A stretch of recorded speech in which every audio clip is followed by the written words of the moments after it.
¿Está? Ahora sí. Muy, pero muy buenas tardes. Puede fallar, pasa en las mejores familias. Bienvenidos al planetario de la Ciudad de Buenos Aires, Galileo Galilei.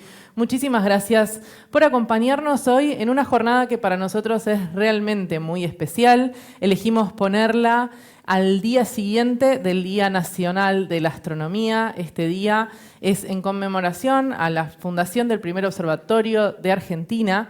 Para nosotros un día muy importante porque si no hubiera astronomía en Argentina, este espacio no existiría, pero este espacio es un lugar de divulgación científica. Quien lo diseñó eligió poner un puente en su ingreso, todos ustedes entraron por un puente, porque él creía que la divulgación científica es eso, que el planetario es eso, un puente entre la ciencia y la comunidad. Así que nosotros queremos abordar eso que para nosotros es tan importante desde varias perspectivas. Para comenzar esta jornada tan linda, les voy a dejar con nuestra directora, nuestra gerente operativa, la doctora en física Estefanía Coluccio Lescou, para que ella nos cuente por qué es tan importante la divulgación científica. Bienvenida, Estefanía. Muchas gracias. Hola, ¿cómo andan? Veo algunas caras conocidas. ¿Cómo están? ¿Bien? Bueno, me alegro. Bueno, yo voy a apoyar esto por acá.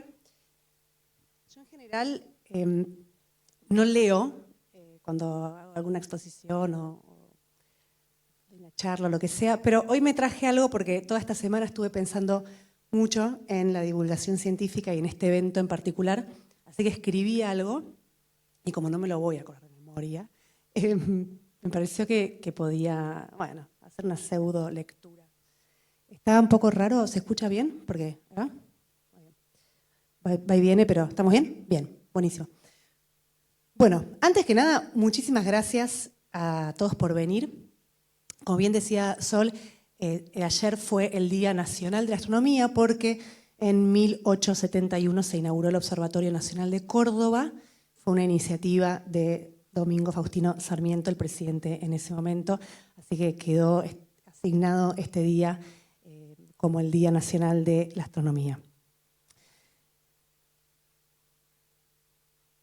Alberto Rojo, que es un doctor en física, divulgador científico para mí maravilloso, escritor, músico, compositor y amigo de la casa, dijo una vez que es importantísimo comunicar la idea de que la ciencia es la manera de descubrir, de descifrar la verdad.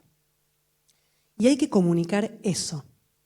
Para mí, divulgar es contar lo maravilloso que es entender, dijo Alberto, y a mí es una frase que me parece espectacular. Cuando hablamos de comunicación de la ciencia, no hablamos solo de transmitir datos o resultados. Hablamos de un proceso mucho más profundo, el de hacer circular el pensamiento y el conocimiento científico.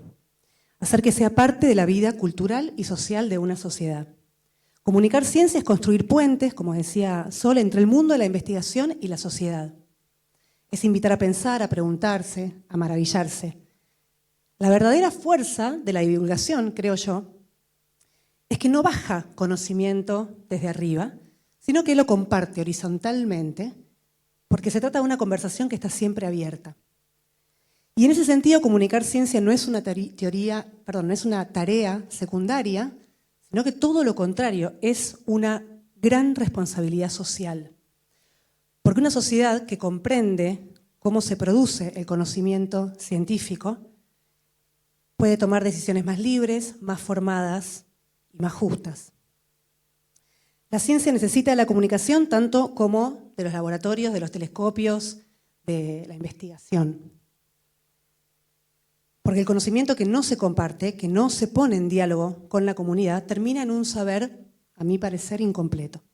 La ciencia, decía Jorge Wagensberg, no sé si lo conocen también, Jorge fue un físico, museólogo, escritor español, murió hace pocos años. Él decía que la ciencia no solo produce conocimientos, sino que produce nuevas formas de nombrar el mundo. Y en ese acto de nombrar transforma la cultura. Por eso comunicar ciencia es también una forma de hacer cultura. El planetario es, desde hace más de medio siglo, se inauguró en 1967, un lugar emblemático de la ciudad, y emblemático como lugar de encuentro entre el conocimiento, los científicos y la comunidad, la ciudadanía. Y no es solo un lugar que imparte conocimiento astronómico, sino que es un espacio cultural, justamente, un lugar donde la ciencia, el arte, la tecnología, la imaginación se mezclan para generar experiencias que despiertan curiosidad, asombro, emoción. Un lugar donde la ciencia puede ser compartida, vivida y experimentada, donde los descubrimientos astronómicos dialogan con la música, con la literatura, con el humor, con el arte en todas sus formas, y con la vida cotidiana, donde los chicos y las chicas les hacen preguntas a los científicos y muchas veces los descolocan. Nuestro objetivo es simple y al mismo tiempo muy ambicioso. Es acercar la ciencia a todos los públicos, sin distinción de edad, de capacidad, de formación, incluso de interés previo. Y eso se logra de muchas maneras, con proyecciones inmersivas, en nuestro caso, que combinan rigor científico y belleza visual, con espectáculos en los que músicos, artistas visuales y científicos dialogan entre sí para poder contar una historia del universo, con talleres, con cursos, con visitas guiadas, con charlas, con observaciones por telescopio, con la revista y sobre todo con una profunda convicción de que la ciencia también es parte de la cultura y que todas las personas tienen derecho a acceder a ella. Por eso creo que el planetario y en general los espacios dedicados a la comunicación científica cumplen hoy un rol fundamental en nuestra sociedad. Son lugares donde se cultiva la curiosidad, donde se aprende a dudar, a preguntar, a imaginar. Y esto, en tiempos tan llenos de información, pero me parece a mí tan escasos de reflexión, es más importante que nunca. Es una invitación siempre, como decía, a la curiosidad, a la pregunta, a la conversación. Yo me formé en física, tengo un doctorado en física, me dediqué a la investigación y durante muchos años mi trabajo se desarrolló en una oficina con papers, artículos científicos, ecuaciones, simulaciones numéricas y un día sentí, bueno, no fue un día, por supuesto no fue un día para el otro, pero en un momento empecé a sentir que quería conversar más, que quería contar las maravillas que para mí eran las maravillas que la ciencia revelaba y que la naturaleza y el universo nos invita siempre a descubrir. Jorge Wagensberg, de nuevo, decía que una buena docencia es aquella que permite conversar con el profesor, conversar con el mundo, conversar con la naturaleza. Así que yo quería conversar, quería pasar de hacer ciencia a contarla. Así que pasé de la ciencia al puente entre la ciencia y la gente, y ese paso no fue abandonar la ciencia para mí, sino al contrario, ampliar el horizonte. Así que acá estamos, acá estoy yo y acá está todo el equipo del planetario, donde buscamos que cada persona que entra salga con una nueva pregunta. Porque también comunicar ciencia, para nosotros particularmente, es invitar a mirar hacia arriba y quizás de pronto preguntarnos qué significado tiene estar acá abajo. Es un lujo para mí tener, para mí, para el planetario y para el Ministerio de Cultura de la Ciudad de Buenos Aires, de quien depende el planetario, contar con la presencia hoy de 3 personas que no podían ser más ideales para esta ocasión. Así que yo les voy a dar la bienvenida a Mariano Rivas, licenciado, le damos un aplauso a Mariano, licenciado en Ciencias de la Comunicación de la UBA. Mariano es coordinador del área de astronomía del planetario. Va a haber una presentación más amplia, yo hago una breve. Seguimos con, en orden, porque están sentados ahí, así que para que no salgan cómodamente, el doctor en física, Andrés Riesnik. Andrés es doctor en física, es divulgador científico, profesor, investigador en la DITELA. Y a Valeria Román, que la tenemos acá también. Vale, bienvenida. Valeria es también licenciada en comunicación y una experta y gran periodista científica. Así que yo los voy a dejar con ellos en esta mesa redonda que espero que disfruten. Gracias.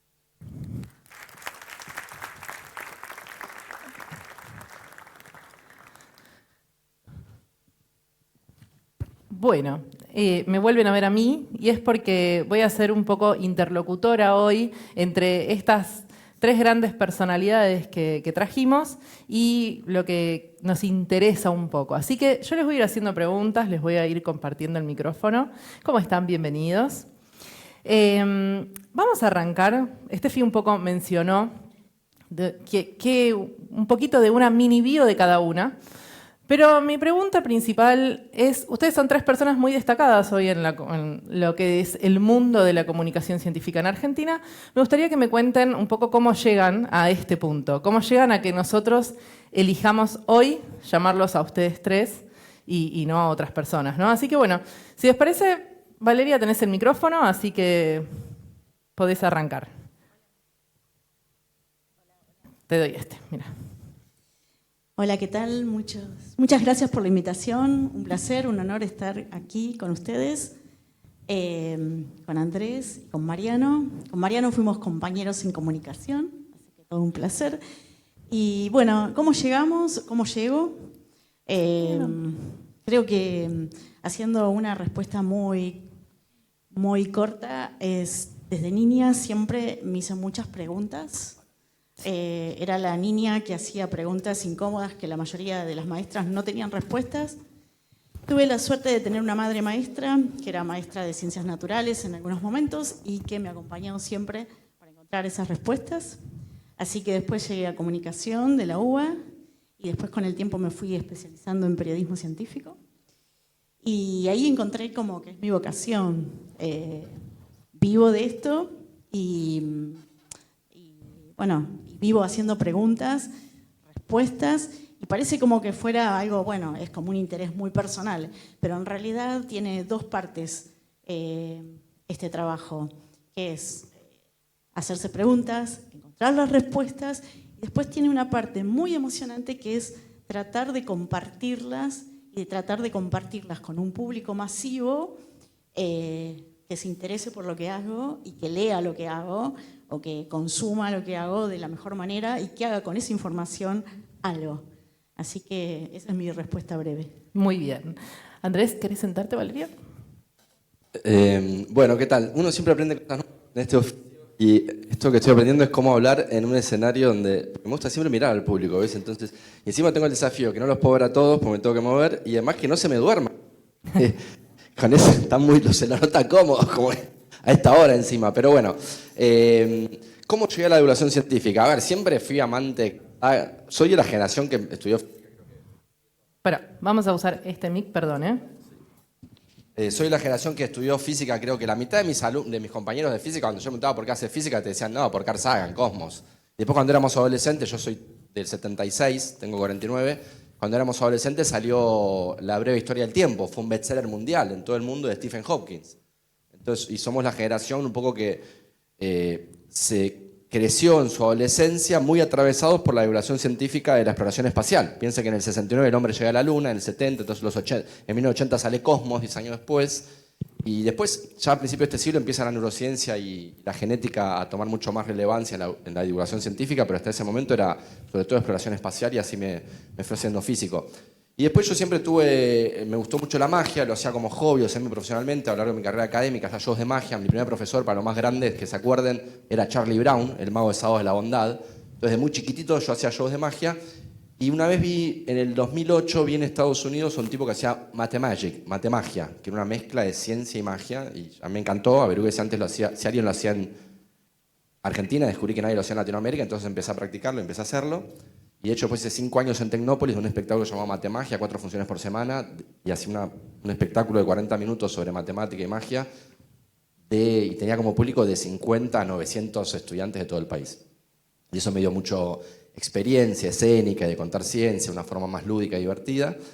Y ahora yo no sé si lo que hago es porque en mi parte artística de la vida metí ciencia, o es porque en la ciencia metí un poco de arte y comunico un poco usando las herramientas que aprendí en mi parte artística de la vida, porque la magia es mucha presentación escénica, el saber moverte en el escenario, saber cómo es la curva de atención durante un espectáculo.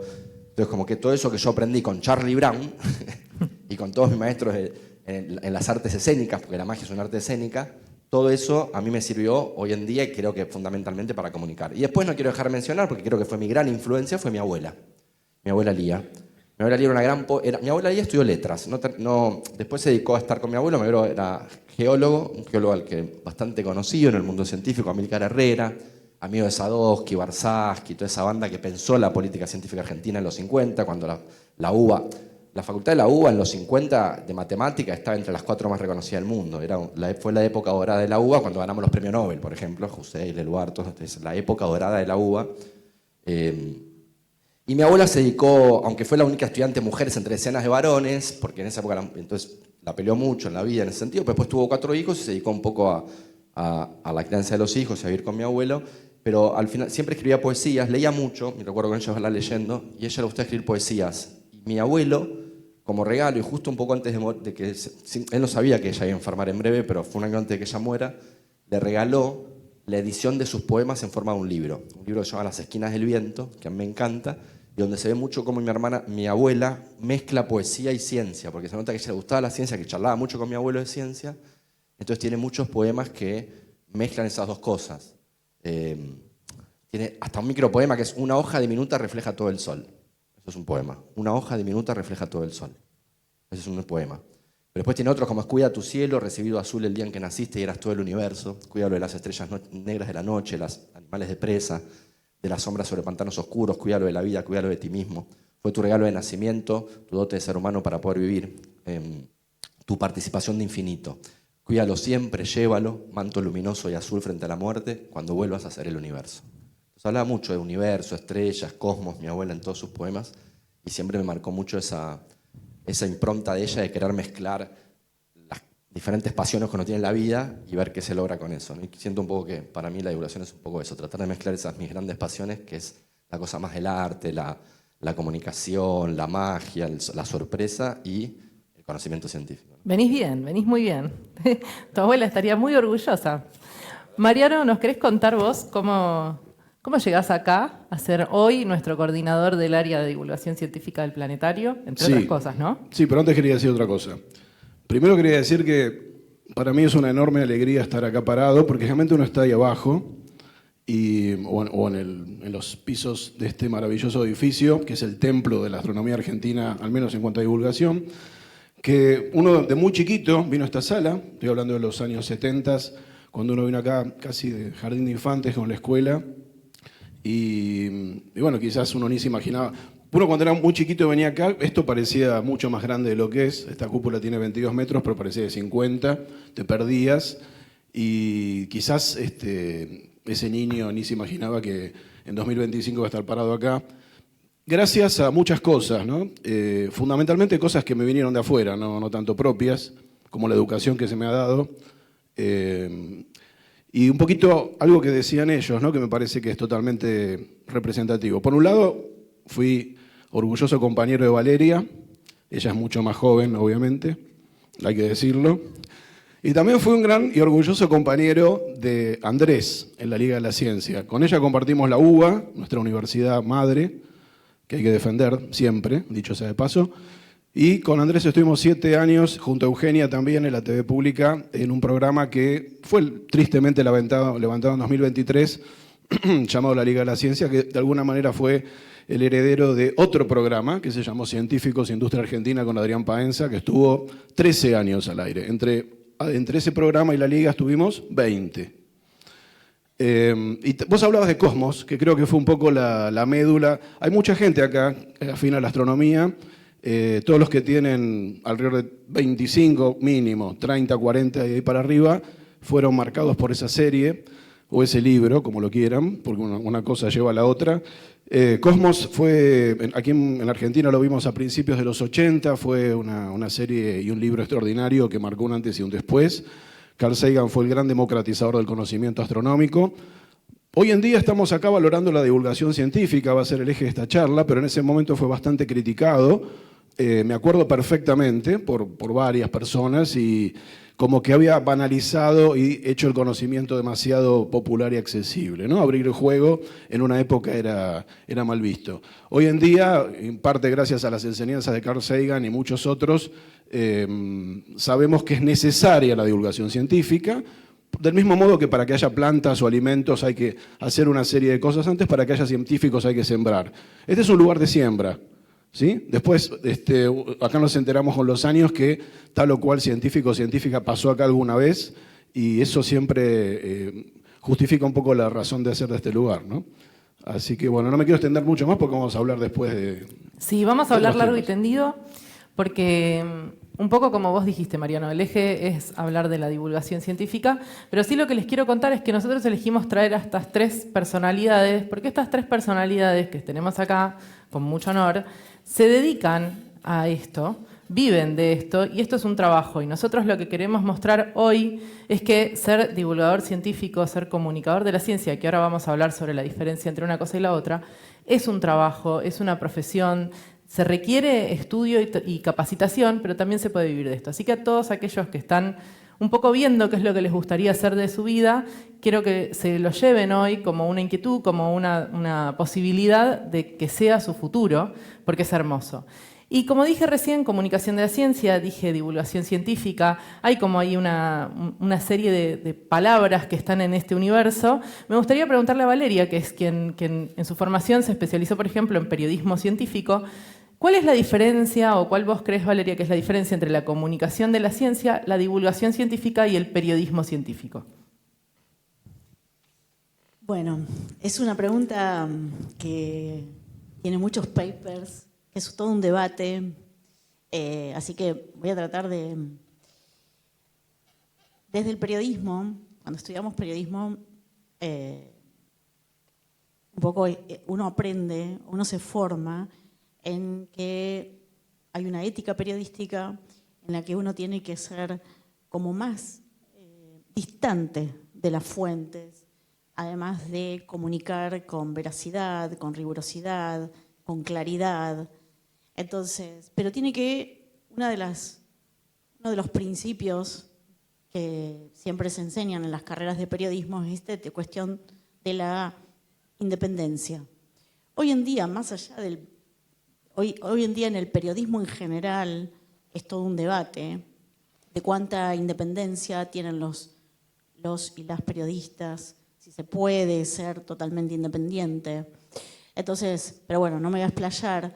Entonces, si vuelvo específicamente al periodismo científico, a diferenciarlo de otros roles, como el rol del divulgador científico, el rol de, por ejemplo, también, que es muy valioso, que a veces no se le da la importancia que merece, que es el comunicador institucional de las instituciones científicas, que también es otro rol y que es muy importante para todo el ecosistema del tema de la comunicación pública de la ciencia. Me quedo con el periodismo científico como que tiene el rol hoy de mantener esa independencia. Los periodistas o las periodistas científicas no tenemos por qué tener una, como diría, como no tenemos por qué tener una posición a ultranza de defensa de cualquier actividad científica.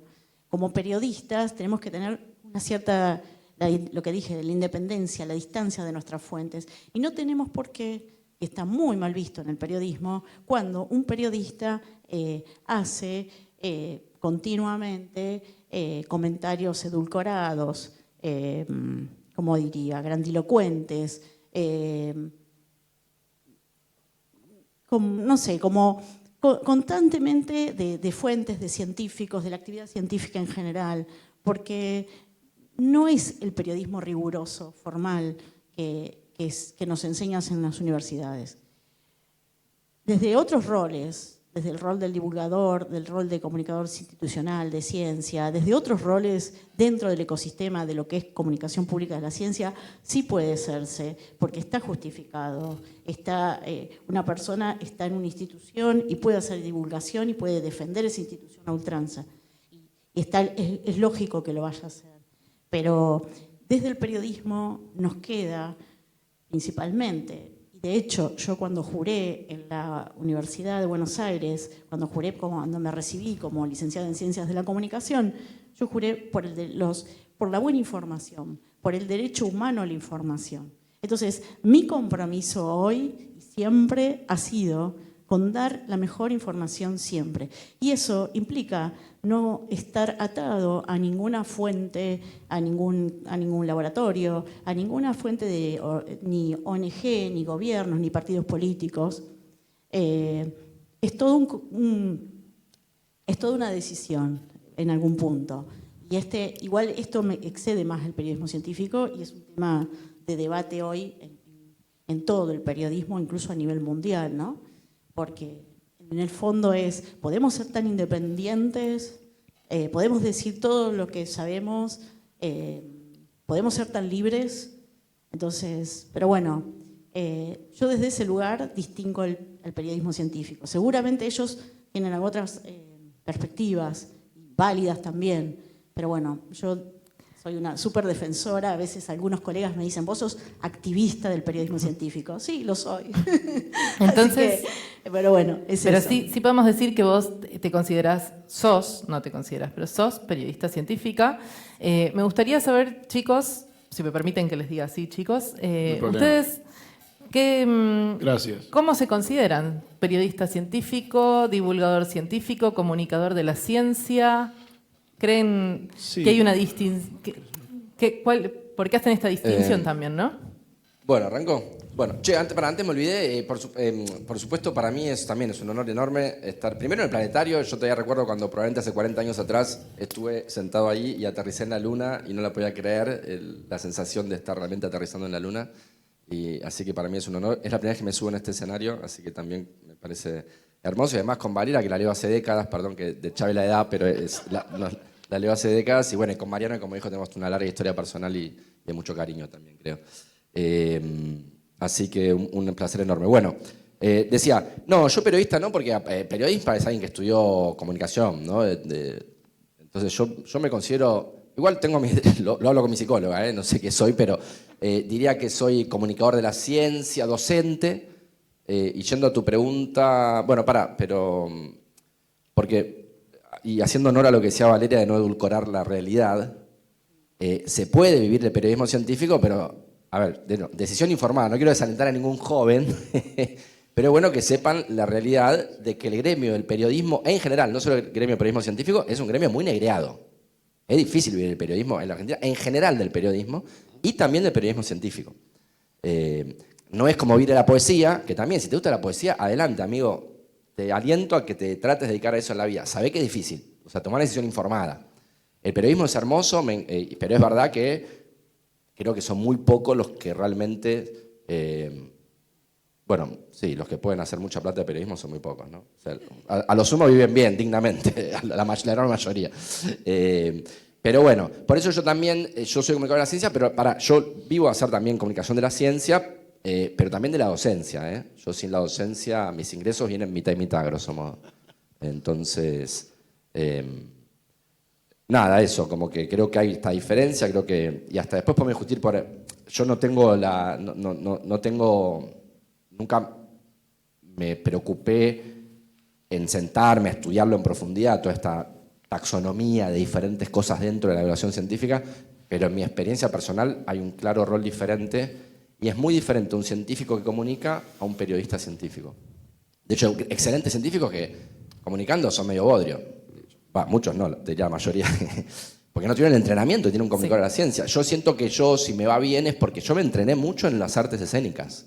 Me entrené mucho, estuve años y años estudiando con Charlie Brown, con todos los magos, tratando de pensar en qué consiste la buena comunicación, en qué consiste la claridad. Me estás spoileando un poco bastante. Perdón, pero... bueno, No, es que empiezo a hablar y no... La idea un poco del encuentro es que quienes vinieron hoy también se vayan con esta idea de que no es solo soplar y hacer botellas, dice el viejo dicho, sino que hay una formación detrás de un gran comunicador o detrás de un gran periodista y detrás de un gran divulgador, que eso hace la diferencia y que es importante. Pero bueno, me spoileaste todo el evento. Listo, se terminó. No. Muchas gracias. Hasta luego. Yo lo que quería decir, que me parece que hay algo interesante que hay que aclarar, porque estamos hablando de divulgación científica, que es el alma de este encuentro, pero uno no puede ser divulgador o periodista o docente. Nosotros acá un poco somos todo eso a la vez, porque estamos acá, mis colegas, mis compañeros dan clase, yo doy clase acá, en la UBA, hacemos periodismo científico con Valeria hace muchísimos años. Ella es una de las figuras más importantes. De hecho, Valeria es una figura destacadísima de la Red Argentina de Periodismo Científico y además fue vice de la Red Mundial, ¿no? Corregime si me estoy diciendo mal. Yo trabajé 20 años en un diario, en Página 12, en el suplemento de ciencia. Y hice televisión, digamos, y es como que un poquito estamos, con Andrés hicimos la Liga de la Ciencia, es difícil separar. Quizás es verdad que el periodismo científico tiene una especificidad que tiene que ver más que nada con buscar novedades, porque una cosa pilar y fundamental del periodismo es contar cosas nuevas más que nada, cosa que la divulgación científica no necesariamente corre atrás de la primicia, la docencia tampoco, pero escribir es también hacer docencia, la buena docencia es contar bien las cosas. Así que me parece que es un poco, tocamos un poco en varios frentes, ¿no? Es difícil cortar y decir, no, yo soy solo divulgador, yo soy solo periodista, yo soy solo docente, porque son actividades hermanas que tienen una característica fundamental, que es para mí, es una actitud, es una característica de nobleza, de generosidad, de transmitir el conocimiento, de repartir los saberes, de no guardarlos, hacerlos circular socialmente, entenderlos como un derecho, y todas estas actividades apuntan a lo mismo. Que lo podemos resumir en la palabra educación. Estamos en un lugar cuyo alma mater es la educación en ciencia. Dependemos del Ministerio de Educación, dicho sea de paso. De cultura. De cultura, perdón. Bueno, la verdad es que dependimos de varios ministerios a lo largo de la historia. Actualmente dependemos del Ministerio de Cultura de la Ciudad de Buenos Aires. Perdón, sí, es verdad. Será que uno ya lleva acá 25 años y hemos tenido varios padrinos a lo largo del tiempo, porque convengamos que el planetario es un lugar muy especial, del cual, a lo largo de las décadas, iba a decir siglos, ha dependido de distintos organismos, todos muy nobles y muy respetables, por supuesto. Bien, bueno, retomando un poco lo que contaste, Andrés, quisiera preguntarte, dijiste que haces docencia, dijiste que haces comunicación de la ciencia. Si vos considerás que esta parte de la comunicación de la ciencia es un trabajo, es un hobby, es ambos, ¿considerás que está bien que se plantee que esto puede ser un hobby o no? Desarrollemos. Bueno, voy para acá porque si no, por acá no me... Dale, yo me corro también. No los veo a ellos, quiero verlos a ellos también. A ver, para mí es una profesión y por supuesto tiene que ser tomado como tal. Ahora, vos podés jugar al fútbol por hobby o porque es tu profesión. Y podés escribir por hobby porque es tu profesión y podés hacer comunicación de la ciencia por hobby porque es tu profesión. Pero bueno, por supuesto, generalmente el profesional se especializó más y lo hace en principio con mejor calidad, con mejor desempeño. Entonces me parece que no, que requiere un montón de formación, de hecho, no es algo que se hace de un día para el otro, como todo en la vida. Para hacer las cosas bien hay que estudiar, hay que esforzarse, hay que aprender, hay que estar atentos. Miren, hay algo, a mí me gusta mucho leer manuales de escritura, manuales de cómo escribir bien. Y justo terminó ahora el de Stephen King, gran manual de escritura el de Stephen King, mientras escribo, gran libro. Y Stephen King da muchos consejos muy prácticos sobre, cuándo evitar la voz pasiva, cuándo sacar los adverbios, un montón de cosas muy prácticas. Y otro manual de escritura que me gusta mucho es el de Steven Pinker, se llama The Sense of Style. Y ese es un muy lindo libro sobre el arte de escribir. Y todos los manuales de escritura coinciden en algo, que coinciden todos los grandes escritores, que es que no hay mucho en común entre los escritores, pero lo que sí tienen en común todos es que antes de ser buenos escritores fueron grandes lectores, claro, fueron asiduos lectores, voraces lectores.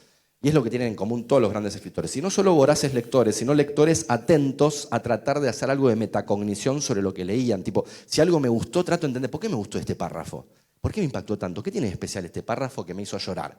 ¿O por qué este escritor me gusta tanto? ¿Cómo escribe? ¿Y qué lo diferencia a un escritor que lo leo y no siento nada? ¿No? Un constante ejercicio en tratar de entender por qué funciona lo que funciona y por qué no funciona lo que no funciona.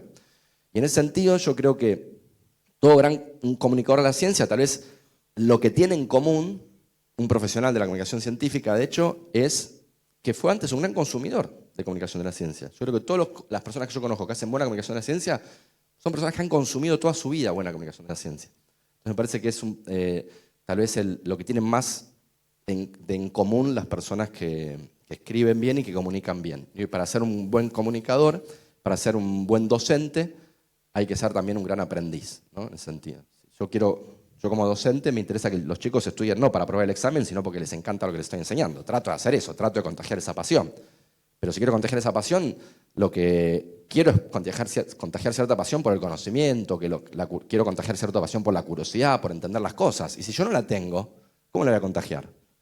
Entonces, me parece muy difícil ser un buen docente si no sos un gran aprendiz al mismo tiempo. Y me parece ser muy difícil ser un buen comunicador si no sos un gran consumidor de buena comunicación también de la ciencia. Me gustó mucho tu respuesta.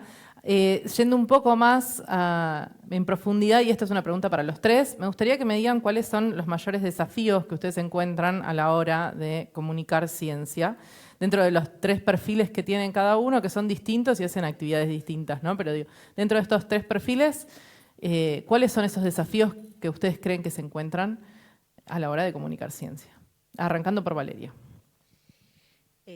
Bueno, a la hora de comunicar, desde mi rol de periodista, uno de los desafíos es un poco también encontrarse con algo que dijo Andrés, que es cuando te encontrás con un científico que quizás todavía no está concientizado de que tiene que comunicar, ¿no? Entonces, y que no quiere comunicar, además. Entonces, por suerte, a lo largo de las décadas de trabajo, me he dado cuenta que la nueva generación de científicos, diría los sub-55, están mucho más abiertos a comunicar, muchos más abiertos a responder rápido. Estoy muy de acuerdo, yo, sí. La generación más grande era más reacia a todo eso. Sí. Además, decía Marian de Carl Sagan, ¿no? Claro, a mí me estoy un poco oyendo, pero cuando empecé como periodista a los 25 años, uno generalmente, los periodistas, abordamos a científicos que a lo mejor están ya en una super trayectoria de 40 años de científicos. Entonces, a esa edad, muchos científicos no querían contestarle a una mujer de 25 años. Entonces, en ese punto tuve bastantes obstáculos para superar. Entonces, por suerte, yo creo que la nueva generación de científicos y científicas ha cambiado un montón. Todo el mundo es mucho más consciente de que hace un paper y de alguna manera lo tiene que comunicar. Pero igual, a veces hay momentos en que no están tan dispuestos a comunicar. También hay otro punto, es que esta cuestión de que mencionaba Andrés antes, el científico se formó, hizo el doctorado para hacer investigación. Hay muy pocas instancias en la carrera de formación de los científicos, de las investigadoras, para formarse en comunicar. Entonces, hay algunos que tienen muchas dificultades para contar su paper, qué hicieron, qué no hicieron. De hecho, ayer me pasó realmente que hice una nota, entrevisté al científico y había un comunicado de la misma revista científica. A veces suele pasar, es increíble, pero yo ayer estaba sorprendida porque la revista científica hace un comunicado de ese paper y yo lo tuve en cuenta, entrevisté al científico, el científico tenía muy poco tiempo, estaba saliendo en un avión y finalmente mi título salió mal, ¿entienden? Pero por suerte trabajo en un medio digital que se puede, ya se modifica. Pero ¿por qué era el error? Porque dije, ¿cómo puedo haber entendido tan mal? ¿Qué me pasó? Entonces hice todo un caminito de recorrido a ver dónde está el error, y encontré que el error estaba en que la revista científica, de una revista de referato de alto alcance, de una editorial internacional muy capa, cometió un error en su comunicado, dijo algo erróneo del paper. Los científicos no se dieron cuenta que ese comunicado estaba erróneo. Entonces, hay un montón de medios que publicaron el paper mal por ese error, o sea, esa cadena de errores. Bueno, por suerte lo arreglé y bueno, pero no saben, a mí me molesta mucho ese tipo de cosas. Es como que yo chequeo todo y esa cosa me hace muy mal. Pero bueno, hago después meditación y me rehabilito. Así que me estoy yendo. Bueno, otro de los desafíos es de encontrar científicos que te expliquen bien. Y igual yo creo que ahora también otra cosa buena son las nuevas tecnologías, como por ejemplo el uso del WhatsApp o el email. Yo creo que nos han servido para mejorar la comunicación entre investigadores y periodistas. Es increíble porque ahora un científico te puede mandar un audio por WhatsApp y él mismo o ella misma se dio cuenta después que explicó mal algo. Entonces se pueden ir haciendo muchas versiones de la comunicación, del diálogo, y se puede chequear. Entonces las herramientas, si uno las usa bien, la verdad que la tecnología te ayuda muchísimo a que el producto final esté muy bien. Y eso, por un lado, nos sirvió mucho, de alguna manera, toda la pandemia del COVID, que implicó mucho uso de WhatsApp, y entonces había que chequear todo por WhatsApp muy rápido. Entonces, y bueno, toda esa verificación sirve. Ahora se agrega inteligencia artificial, que la estamos usando, y que también se puede usar como para el bien, y que a mí por lo menos me ha dado, me costó al principio, me parecía con un golpe al ego, pero ahora la uso, la defiendo. Lo que sí hay que ser muy riguroso, muy preciso, y te ayuda a ser un periodista más preciso, es eso. Así que igual hay que tener muy en cuenta que puede cometer errores, entonces por eso no es que uno puede confiarse que está ayudando para bien, no. No reemplaza, no lo reemplaza. Yo sigo existiendo. Bien. Sí queremos decirles que cualquier cosa que lean de estas 3 personas están, como diría el medio, chequeado.com. Confiamos que son rigurosos y que se toman muy en serio su trabajo y por eso los elegimos para estar acá. Mariano, ¿cuáles son los desafíos que encontrás a la hora de comunicar? Comparto mucho lo que dijo Valeria, por eso quiero ir por otros desafíos. Voy a hablar de los desafíos que tenemos básicamente con algunos colegas, entre comillas, porque hay una cosa que es importante que me parece que compartimos, que es la siguiente. La profesión de periodista científico está en extinción porque hace no tantos años, y Valeria bien lo sabe, Andrés también, los grandes medios tenían profesionales del periodismo científico como parte del staff. Esto también se ha dado en otras áreas del periodismo de cultura, literatura y demás. Con el correr de los años se ha ido, vamos a usar un lenguaje que se entienda, berretizando, en el sentido de que se empiezan a tomar noticias, como vienen directamente de otros lugares, sin ningún tipo de procesado, se copian y pegan cables de ciencia del hemisferio norte. Acá lo sufrimos en el planetario muchísimo, porque un montón de medios le llega una noticia del hemisferio norte anunciando una lluvia meteórica, un eclipse, lo que sea que se ve en el hemisferio norte y no acá, y acá todos lo replican. ¿Y cuál es el problema que tenemos? Que hay que salir a aclarar a los medios locales, acá no es, y a un montón de gente que se hace ilusiones de que va a haber un fenómeno determinado y resulta que uno les tiene que pinchar el globo, lo cual es muy doloroso porque en realidad estamos haciendo lo contrario a lo que queremos hacer. En vez de estimular a que vayan a ver algo que realmente va a pasar, les tenemos que decir, no, ¿sabes qué? En realidad es tal medio que metió la pata porque hizo copy-paste en vez de contratar a un periodista especializado, que obviamente le tiene que pagar. Un cable sale gratis y después se distribuye. Fíjense ustedes cuando salen estas noticias. Nosotros acá lo vemos mucho en astronomía, ¿no? Pero obviamente se sufre en otros ámbitos. Sea el medio que sea, todo está copiado. Dice exactamente lo mismo. O sea, hay una matriz copiada. Es el copy-paste, ¿no? Después vienen las redes sociales, que son otra gran ventaja y desgracia, que tiene que ver justamente con que tenemos un acceso fabuloso al conocimiento, por ejemplo con Internet desde hace mucho tiempo.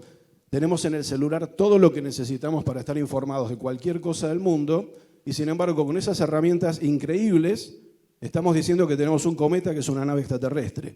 Entonces, ese tipo de cosas nos está mostrando la paradoja y la gran dificultad que hay entre comunicar ciencia, llegar como debe ser y honestamente al público, porque si vos sacás el intermediario entre la fuente, que a veces es incomprobable, y el público, que es a donde justamente hay que llegar, llega todo deforme. Y cuando todo llega deforme se genera opinión pública deformada. Y eso incluso atenta contra un poco la idea de todo esto, ¿no? Que es el espíritu de la ciencia. Si vos informás mal la ciencia, creás anticiencia o creás pseudociencia, que es lo peor que podemos hacer. Justamente es ir totalmente en contra de lo que queremos. Bueno, y Andrés, te voy a dar un giro a la pregunta. Sí. Es la misma pregunta, pero teniendo en cuenta que vos trabajás tanto en medios nuevos como en medios tradicionales. Como dijiste, trabajaste muchos años en la televisión, pero ahora sos columnista en un programa de stream, por ejemplo, donde los tiempos son otros. Sí. ¿Cuáles son esos desafíos? ¿Cómo te adaptás a estos nuevos desafíos de esta nueva generación, digamos? Sí, es verdad que hoy los tiempos, en el uso donde estoy ahora, ahí tenés mucho más tiempo, eso está bueno porque podés desarrollar mucho más, ¿viste? Están charlando, hablan de coger 3 horas seguidas, pero media horita para la ciencia le pueden dedicar. Entonces, como que me parece que está... Che, me está pasando muy loco. ¿Alguien tiene una explicación de por qué cuando ves estas luces, como que si haces así, se ve rojo, verde y... ¿Eso por qué es? Planetarista, qué loco. Bueno, si alguien tiene la explicación, Magia. ¿vieron una de esas luces? Y como que se miran así rápido para el costado, se ven los 3 colores RGB, rojo, green and blue. Bueno, habrá que averiguar por qué. Bueno, en fin. Bueno, ¿puedo contestar con un experimento? Me gusta contestar vamos a hacer un experimento. ¿Hay algún músico en la sala? Alguien que que haya estudiado música, no hace falta ser músico, que haya estudiado un poquito de música, que se anima a hacer un juego con música. Voy bajando las pretensiones. Nadie acá que levante la mano. Alguien que se ofrezca a jugar. Bueno, acá, listo, bien. ¿Puedo bajar, gente? ¿Staff? Sí, podés. Un toque así. Pero por allá tenés que bajar. Por acá, abajo, un toque. Mira, voy a hacer una cosa. Vamos a jugar un juego. Ella va a tocar acá una canción así. Golpeando el micrófono, va a tocar una canción y todos ustedes tienen que adivinar cuál es la canción, ¿sí? Van a ver que esto tiene... Yo te digo cuál es la canción y vos tenés que tratar de adivinar. Nico, ¿sabés que te veía ahí? No sabés si eras vos. Fenómeno, qué bien que viniste. Bueno, gran divulgador acá, ¿eh? Bueno, pará. Te voy a decir una canción, vos tenés que tocarla así, sin tararear. Y la tarea de ustedes será descubrir cuál es la canción, ¿sí? Pero no se sesguen entre ustedes. El que se da cuenta se queda callado, ¿sí? Vamos a ver quiénes adivinan y quiénes no. Después capaz que hay premio. ¿Tenemos premio? Bueno, no importa. Yo prometí lo que no voy a poder cumplir. Bueno, atención. Esperá, yo te voy a decir la canción y vos la vas a tocar, ¿sí? Mirá. ¿La escuchaste? No. Bueno, pará, te voy a decir. Él la sabe, ella la sabe, te voy a decir, ¿a quién más le digo? Te voy a decir a vos. Te digo a vos, que te veo muy cómodo así te despierto, porque si no te vas a dormir. ¿Listo? ¿Están? Bien, ¿todos atentos? Dale.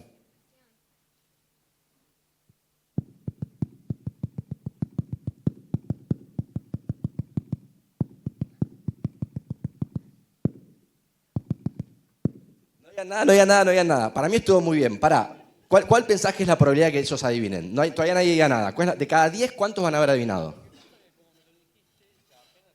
No, pero no digan, decime un número, de una probabilidad. 65%. ¿Vos cuánto decís? 8 de cada 10, 6,5 de cada 10, ¿vos qué decís? 9 de cada 10. Bien, ahora les pido honestidad brutal. Honestidad brutal, voy a decir cuál es la canción y después voy a preguntar quién se había dado cuenta y quién no. Bueno, primero, ¿quién se había dado cuenta? A ver quién levante la mano. ¿Cuál era? Macarena. La Macarena, muy bien. A ver, levante la mano los que se hayan dado cuenta. 1, 2, 3, 4, 5, 6. Pero vos sabías cuál era. No, 7, perdón. 7, 8. ¿8 de cuánto? ¿Cuántos seremos? 8,80, 10%. ¿Se dieron cuenta lo que acaba de pasar? Esto que acaba de pasar pasa siempre. Y los que sabían la canción exageraron muchísimo la probabilidad de adivinar. Era 10%, a lo sumo, generalmente es menos de 10%. Y ellos dijeron, lo hizo muy bien, estoy de acuerdo que lo hizo muy bien. Lo hizo perfecto, pero él dijo 80%, 60%, vos dijiste, no sé, o 90%. ¿Saben por qué pasa esto? Por un sesgo que se llama la maldición del conocimiento. Cuando conoces algo, y ellos lo conocían, es muy difícil percibir el mundo con los ojos, el oído y el cerebro de quien no conoce lo que vos ahora ya conocés. Por eso es la maldición del conocimiento. Cuando vos conocés algo, que es muy lindo conocer, pero cae sobre vos una maldición. La maldición del conocimiento. Dejás de poder percibir el mundo con los ojos de quien no sabe lo que ahora vos ya sabés. Y acá se revela muy claramente, este experimento lo hago siempre, en clase, en charlas, en todos lados. Siempre funciona. El que sabe exagera mucho la probabilidad de que el otro adivine. Es un sesgo que nace en la economía, estudiando negociaciones con información asimétrica, donde uno que negocia sabe algo que el otro no sabe. Entonces, si vos querés negociar bien, te conviene no sobreestimar cuánto sabe el otro. Pero hoy en día es planteado por Steven Pinker, en ese libro que les recomendé, The Sense of Style, capítulo 7, como el principal obstáculo para la buena comunicación. Y yo estoy de acuerdo. Porque es muy difícil cuando comunicas. Por supuesto, la forma más trivial en la cual se expresa la maldición del conocimiento es utilizando términos técnicos que otros no conocen. Que los científicos son capaces. Un científico que tiene un termo súper técnico en un público es evidente, no lo entiende. Pero esa es la forma más trivial. Para mí la forma donde más se expresa, y termino con esto, es en algo que la gran Melina Furman, ¿saben quién era Melina Furman? Bueno, Melina Furman, bien los que sabían, los que no, busquen Melina Furman, la investigadora argentina con más... Miren, era de mi año, un año más chica, era el 75, Meli. Meli murió trágicamente a los 49, y un poco antes de morir se hizo una investigación en toda Latinoamérica, docentes de toda Latinoamérica preguntando quién era la persona que más influyó en su trabajo del día a día, y era Melina Furman, que después hizo doctora en cuestiones de educación, bióloga, gran comunicadora, muchos libros hermosos. Y Melina decía, a la hora de enseñar, que había que utilizar el principio fin, fenómeno, idea, nombre. Porque y tiene que ver con un principio más general, que es el de ir de lo concreto a lo abstracto. Cuando sabemos algo, nuestra tendencia es explicarlo desde lo abstracto y después dar los ejemplos. Y yo que me la paso coachando gente para que dé charlas, la mayor parte de las veces el principal error es empezar con yo podría haber empezado acá diciendo, la maldición del conocimiento es un sesgo por el cual vos, cuando sabés algo, dejás de poder ver el mundo con los ojos de que no sabes lo que vos sabés. Por ejemplo, no. Lo contrario, hago los ejemplos y después abstraigo. Y eso es fundamental, porque vos cuando sabés de algo, tu intuición, tu instinto es empezar por la abstracción y después dar los ejemplos. Y eso cognitivamente no sirve, porque cuando vos empezás con lo abstracto estás usando términos, palabras, ideas que quien no sabe los ejemplos le cuesta mucho mantener en su memoria de trabajo. Y en cambio, si vos haces ejemplos concretos, fácilmente visualizables, después cuando haces la abstracción, eso se desprende mucho más naturalmente y le facilitas el entendimiento de la persona que está queriendo trabajar ahí. Melina decía, ella da el ejemplo de la clase si yo vengo acá y digo, les voy a enseñar electroestática. Y después arranco y digo, bueno, electroestática, y lo defino, y después doy ejemplos. Ya cuando dije electroestática, la mitad de los estudiantes obnubiló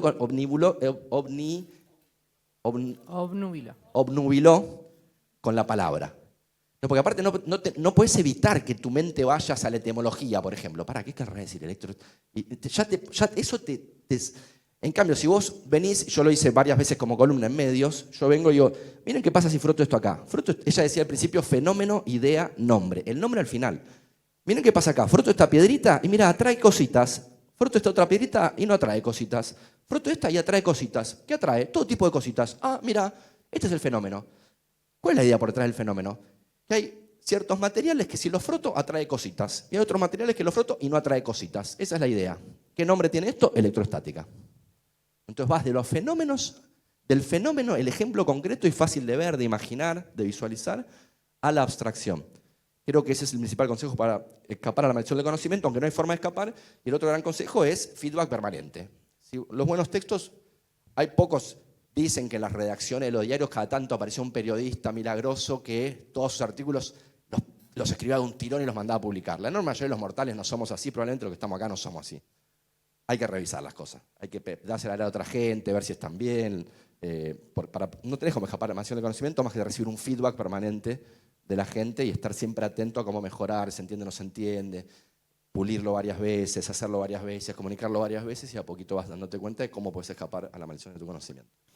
Bueno, quiero hacer una pregunta más que también es para los tres, quizás arrancando por Valeria. Me gustaría que me digan cuáles creen que son los mayores errores que se están cometiendo hoy sin mencionar a nadie, porque la idea de este evento es crecer en la comunicación de la ciencia, todos nosotros, que ustedes se vayan con un amor por la comunicación en la ciencia y que además las personas que lo hagan con mucha responsabilidad, así que sin tirar tierra para nadie, pero sí queriendo justamente eso de crecer. ¿Cuáles son los mayores errores que ustedes creen que se están cometiendo hoy por hoy en la comunicación de la ciencia? Y en la misma respuesta, esto es difícil, pero lo tienen que hacer, quiero que me digan cuál creen que es el rol de la comunicación de la ciencia en la sociedad y por qué es tan importante. Bueno, intuyo que es importante. ¿Por qué? Esas dos cosas, empezando por Valeria, y después vayan pensando preguntas ustedes porque les voy a dar la posibilidad a todos los que están aquí de hacer también sus propias preguntas. Bueno, es una buena pregunta. Creo que uno de los problemas, o también, mejor dicho, es de las omisiones, me parece que están ocurriendo, es que hay mucha descripción de ciertas cuestiones científicas, pero no se aprovecha llevar la rigurosidad, la profundidad y la complejidad de los fenómenos que estudia las ciencias. No se explora esa profundidad, esa complejidad, ¿no? Entonces, muchas veces, no voy a decir ejemplos como me dijo, pero bueno, me parece que hay veces que hay explosiones últimamente de interés de muchas personas, de cierto furor por las nuevas tecnologías, en general, en alguna en particular, que tampoco voy a decir.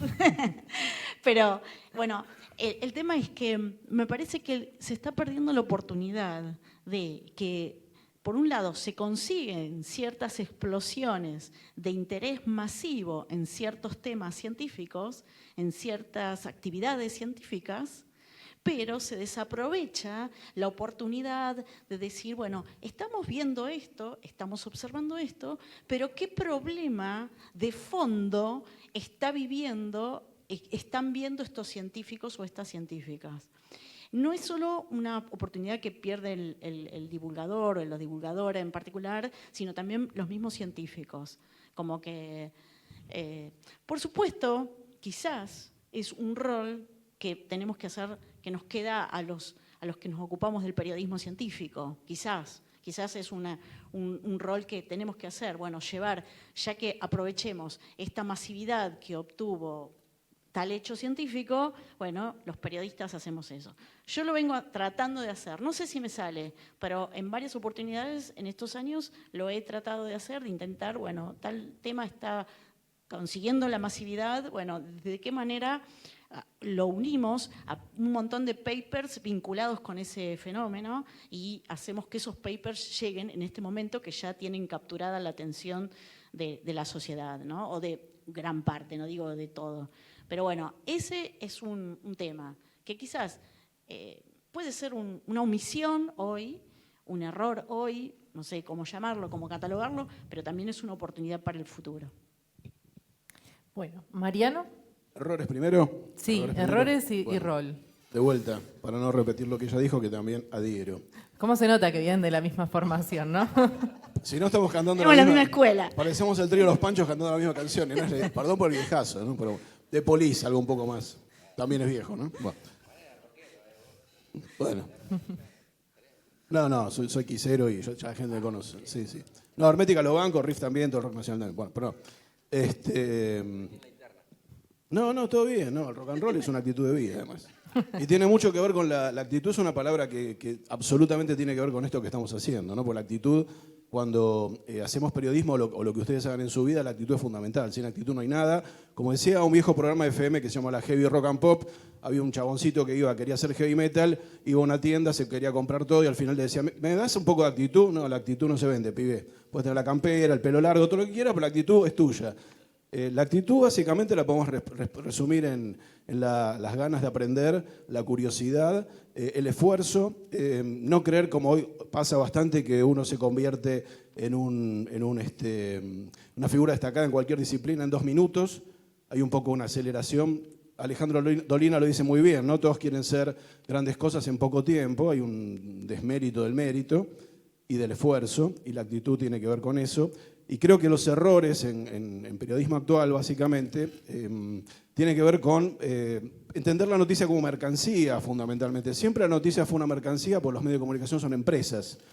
Eso tenemos que tenerlo en claro. Después cada uno se maneja como quiere, pero un negocio, si no funciona el negocio del medio, el medio no existe. Entonces hay que ser lo suficientemente astuto e inteligente como para crear cosas dignas, honestas, que se puedan vender. Pero eso no implica cómo se utiliza hoy en día los clickbaits, títulos tramposos, donde el título dice una cosa y después la noticia dice otra. Romper la pirámide invertida del periodismo clásico, donde uno decía lo más importante al principio e iba bajando en detalles. Ahora es al revés. Lo más importante te lo dejan al final para que pases toda la línea web y veas todos los avisos.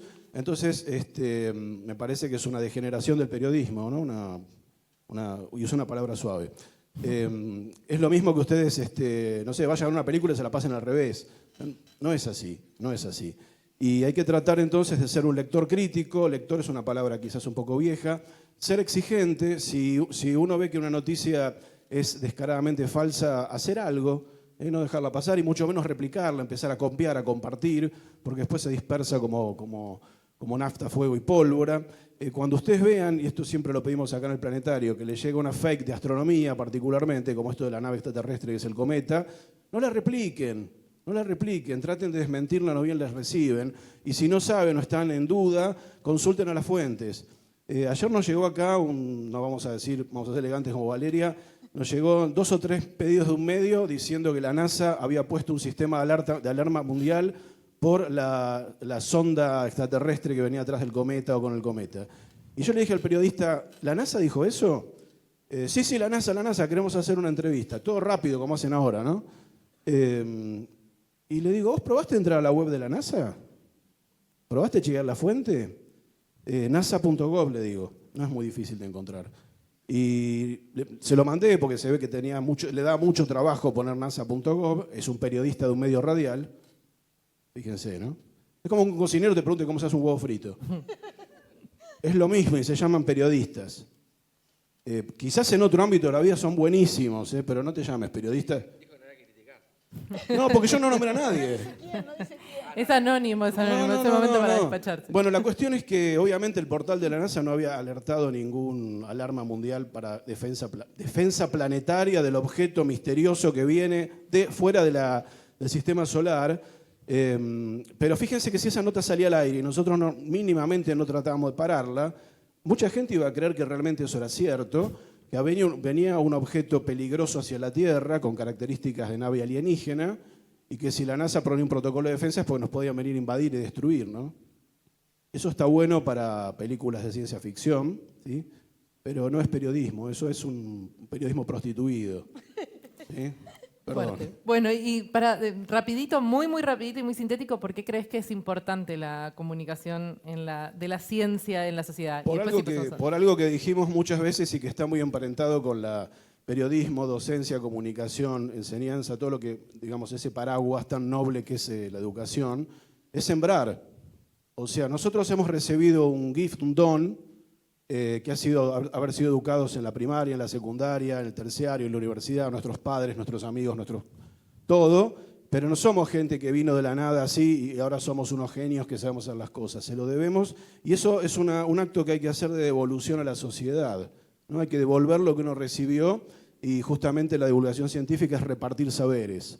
El conocimiento es un derecho antes que ninguna otra cosa, nadie tiene que estar afuera del conocimiento y la divulgación científica hace que los científicos que producen el conocimiento, gracias a que hay una sociedad que lo formó y lo sostiene, tiene que contarlo, porque de esa manera se pone en valor, la gente entiende que eso es importante y se reproduce, ni más ni menos que eso. Hay que reproducir el saber, es la palabra tan usada, ¿no? Reparto de saberes, el bendito reparto de saberes, que como decía, entre otros, el gran Adrián Paenza nos hace mejores. Me gusta, bueno, contundente. Ahora te toca a vos, Andrés. Bueno, voy a parar porque me gusta verlos a todos mientras hablo. Sí, me gusta, así los puedo ver a todos. Para mí, el principal peligro de la divulgación hoy en día es la ideologización de los lados del espectro político. Porque vos tenés de la derecha el negacionismo del cambio climático antropogénico, el negacionismo de la vacuna, lo tenemos a Trump diciendo unos delirios o el paracetamol nivel Dios. Y por el lado de la izquierda, bueno, una diputada progresista, la que hace un tiempito atrás citó Mercurio retrógrado para justificar su voto.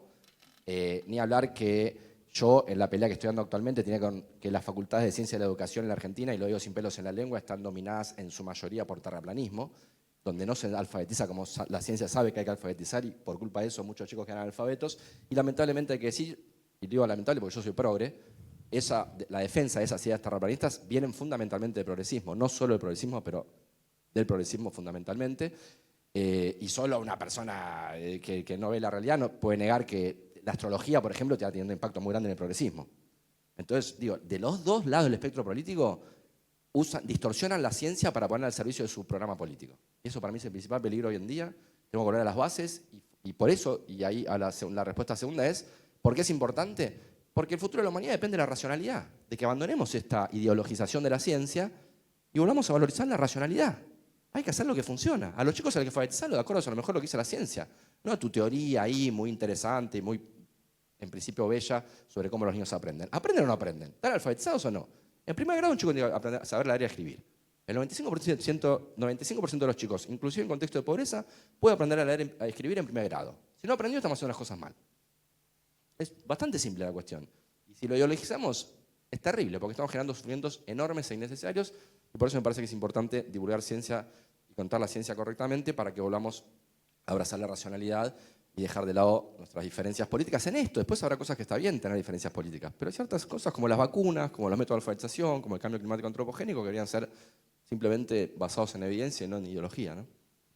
Me encanta. Me gusta mucho esta reflexión final. Se abre el espacio de preguntas. Quien quiera preguntar, levanta la mano. Mis compañeros Rocío y Pedro les van a dar micrófonos. Antes de que contesten eso, tengo una muy rápida, pero súper rápida. Porque el título se llamaba de nerd a influencer. Y yo quiero preguntarles a ustedes si se consideran nerds o influencers. Así que solo contesten eso y vamos a las preguntas. Valeria, ¿te consideras nerd o influencer? No me considero ni nerd ni influencer. Me encanta. Pero es cierto que tengo que reconocer que de chiquita era, por mis compañeros, era llamada la traga del año. No sé si muchos conocen la palabra traga en esta generación. Pero bueno, de hecho, lo confieso, en el último año, en el baile del estudiante, fui elegida Miss Traga, imagínense, ¿no? Y Miss Traga en Chacabuco, provincia de Buenos Aires, y o sea que competí con todas las escuelas de Chacabuco, ¿entienden? O sea que era... Pero bueno, Hoy les podés mandar el Traga meme. es el nerd de hoy, me parece, ¿no? Hoy Sí. les podés mandar el meme de mira de quién te burlaste, Barney. Ahora sí. Mariano, ¿te consideras nerd o traga? No, nerd o traga no, perdón. Nerd o influencer era. Me confundiste, Valeria, ¿qué pasó? No, nerd lo puedo llegar a tolerar. Influencer no, porque es de la familia de palabras, Instagram, youtuber, que no son nada en realidad. Porque si uno solo se define por Instagram, youtuber, influencer, decime detrás de eso, bueno, pero ¿qué sos? ¿No? Porque uno puede entender que una persona tenga una especificidad, un saber, una formación y sobre eso comunicarse, pero en general uno suele pasar, y no vamos a nombrar casos, que si uno rasca un poquito, soy influencer, ¿qué haces? Nada, hago videos y charlo y cuento chistes y sos youtuber, ¿y qué contás? No, paso videitos que un mono que salta y un nene que se cae. Entonces, me parece que no me gusta el influencer, no me Ok. gusta. Prefiero ser educador, ¿no? La verdad. Ok, Andrés. Nerd. Bien, me gusta. Contundente. Preguntas, entonces ahora sí. A ver, no sé si es una pregunta o una reflexión. Que no sea muy larga. Hace porque a casi veces- 30 años trabajo en un canal de televisión. pues. Ok. Bien. Ah, perfecto. Tiene más no, tiempo. la visión es la siguiente, ¿no?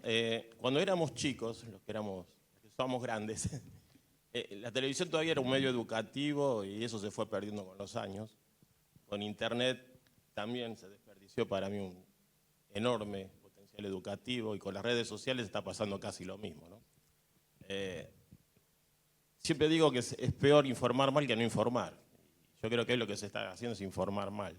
Ayer sin más hice un video contra el famoso cometa extraterrestre y recibí 100 comentarios diciéndome cómo no podía creer que era una nave, si lo dijo un profesor de Harvard. Y tienen razón. ¿Qué se hace contra eso? No, yo no quiero. Me tira la piedra Perdón. caliente a mí. Sí, Avi Loeb, algo así se llama el tipo ese, ¿no? Sí. Claro, ahí está un problema, ¿no? Que un poco lo que decía Valeria cuando decía que dentro de una misma institución había algo que se contradecía, ¿no? El trabajo, lo que el científico decía con la publicación. Entonces ahí estás encontrando fisuras dentro del mismo sistema científico, ¿no? Porque esa persona que dice eso, digamos, uno puede respetar opiniones. Ahora el asunto después es ver hasta dónde esas opiniones afectan o no. Y en este caso lo que se está creando, y esto es verdad, y vos serás testigo también, una psicosis. Se está empezando a generar una psicosis de una nave extraterrestre que viene para acá. Y no es macana eso, hay que hacerse cargo, porque cuando uno tira esas cosas, después vas a tener gente que muchos de nosotros nos podemos reír o lo podemos filtrar, pero no necesariamente todo el mundo tiene el criterio para distinguir que eso no es una nave extraterrestre, que no viene para acá, y es una cuestión de responsabilidad, ¿no? Pero coincido también un poquito que tenemos estas herramientas increíbles, tenemos todo en el celular, y el celular genera generalmente más alienación que otra cosa, ¿no? Uno ve gente que parece zombies caminando por la calle, que no están pensando ni viendo nada. Pueden estar 4 o 5 horas, incluso con riesgo que los pise un auto, y no. Entonces es muy contradictorio que tenemos herramientas como nunca antes en la historia y las estamos aprovechando cada vez peor. Así que no sé si hay una respuesta para... Creo que es un tema que tenemos que pensar en todos los ámbitos de cómo se da esta paradoja moderna de tener cada vez más herramientas de acceso al conocimiento y cada vez más pobreza, incluso de criterio, ¿no? Sí, de pensar. Y me parece que tiene que ver de vuelta con la dichosa palabra actitud, ¿no? Pereza es pereza, es todo rápido ya y como me gusta a mí. Con respecto a estas noticias, a la desinformación, yo lo vivo más, cubro más cuestiones de salud, entonces, y las noticias falsas de salud, o también, ahora está es bastante frecuente, se notó mucho con COVID, pero también ahora tenemos un tema que hay muchos profesionales que a lo mejor tienen título de médico o incluso un doctorado, pero que salen en las redes sociales a promocionar productos que no tienen, o tratamientos, o que no tienen evidencia de eficacia y seguridad comprobada. Entonces, atrás hay un negocio, entonces ahí es todo un tema. ¿Qué hacemos con eso como sociedad? Entonces, hay algunos otros médicos que están preocupados y que trabajan para desmentirlos, pero no es fácil, no es fácil. Bueno, no voy a nombrar, no, sigo sin nombrarlo, pero hay toda una polémica por algunas cuestiones, más, fíjense por el lado de la gastroenterología, le doy una pista. Así que, pero bueno, como periodista es una gran preocupación, De hecho, me formé en estos últimos años, hice una maestría en bioética y bueno, y es una manera de estar con más herramientas para poder discernir y para poder actuar de cómo derribar esa desinformación.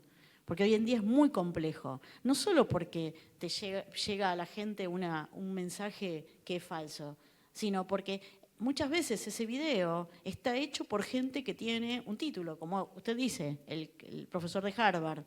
Entonces, ¿cómo desmontamos algo que no es cierto? Entonces, y hay que tener, desde el periodismo hoy, hay que tener mucha fortaleza, mucho compromiso, mucha paciencia. Me lo digo todos los días, lo estoy aprendiendo aún, pero para decir, voy a defender que esto no salga, o que si sale, lo voy a desmentir, y con mucha evidencia para que esa persona no me pueda tirar abajo mi nota, ¿sí? Por suerte, yo tengo la esperanza que se puede. No sé, mi tesis de bioética la hice justamente sobre cómo comunicar y cómo los periodistas se pueden preparar, está hecho para eso. Hice una tesis para cómo los periodistas para el futuro se pueden preparar para que la próxima epidemia o pandemia global estén preparados para cubrirla mejor y para que la gente no caiga en trampas, como pasó en muchos casos con el COVID. Por ejemplo, en Neuquén hay una familia que perdió un nene de 5 años porque le dieron un medicamento que no correspondía. ¿Y eso por qué? La justicia terminó diciendo, esto fue por la desinformación que circulaba en ese momento en la sociedad.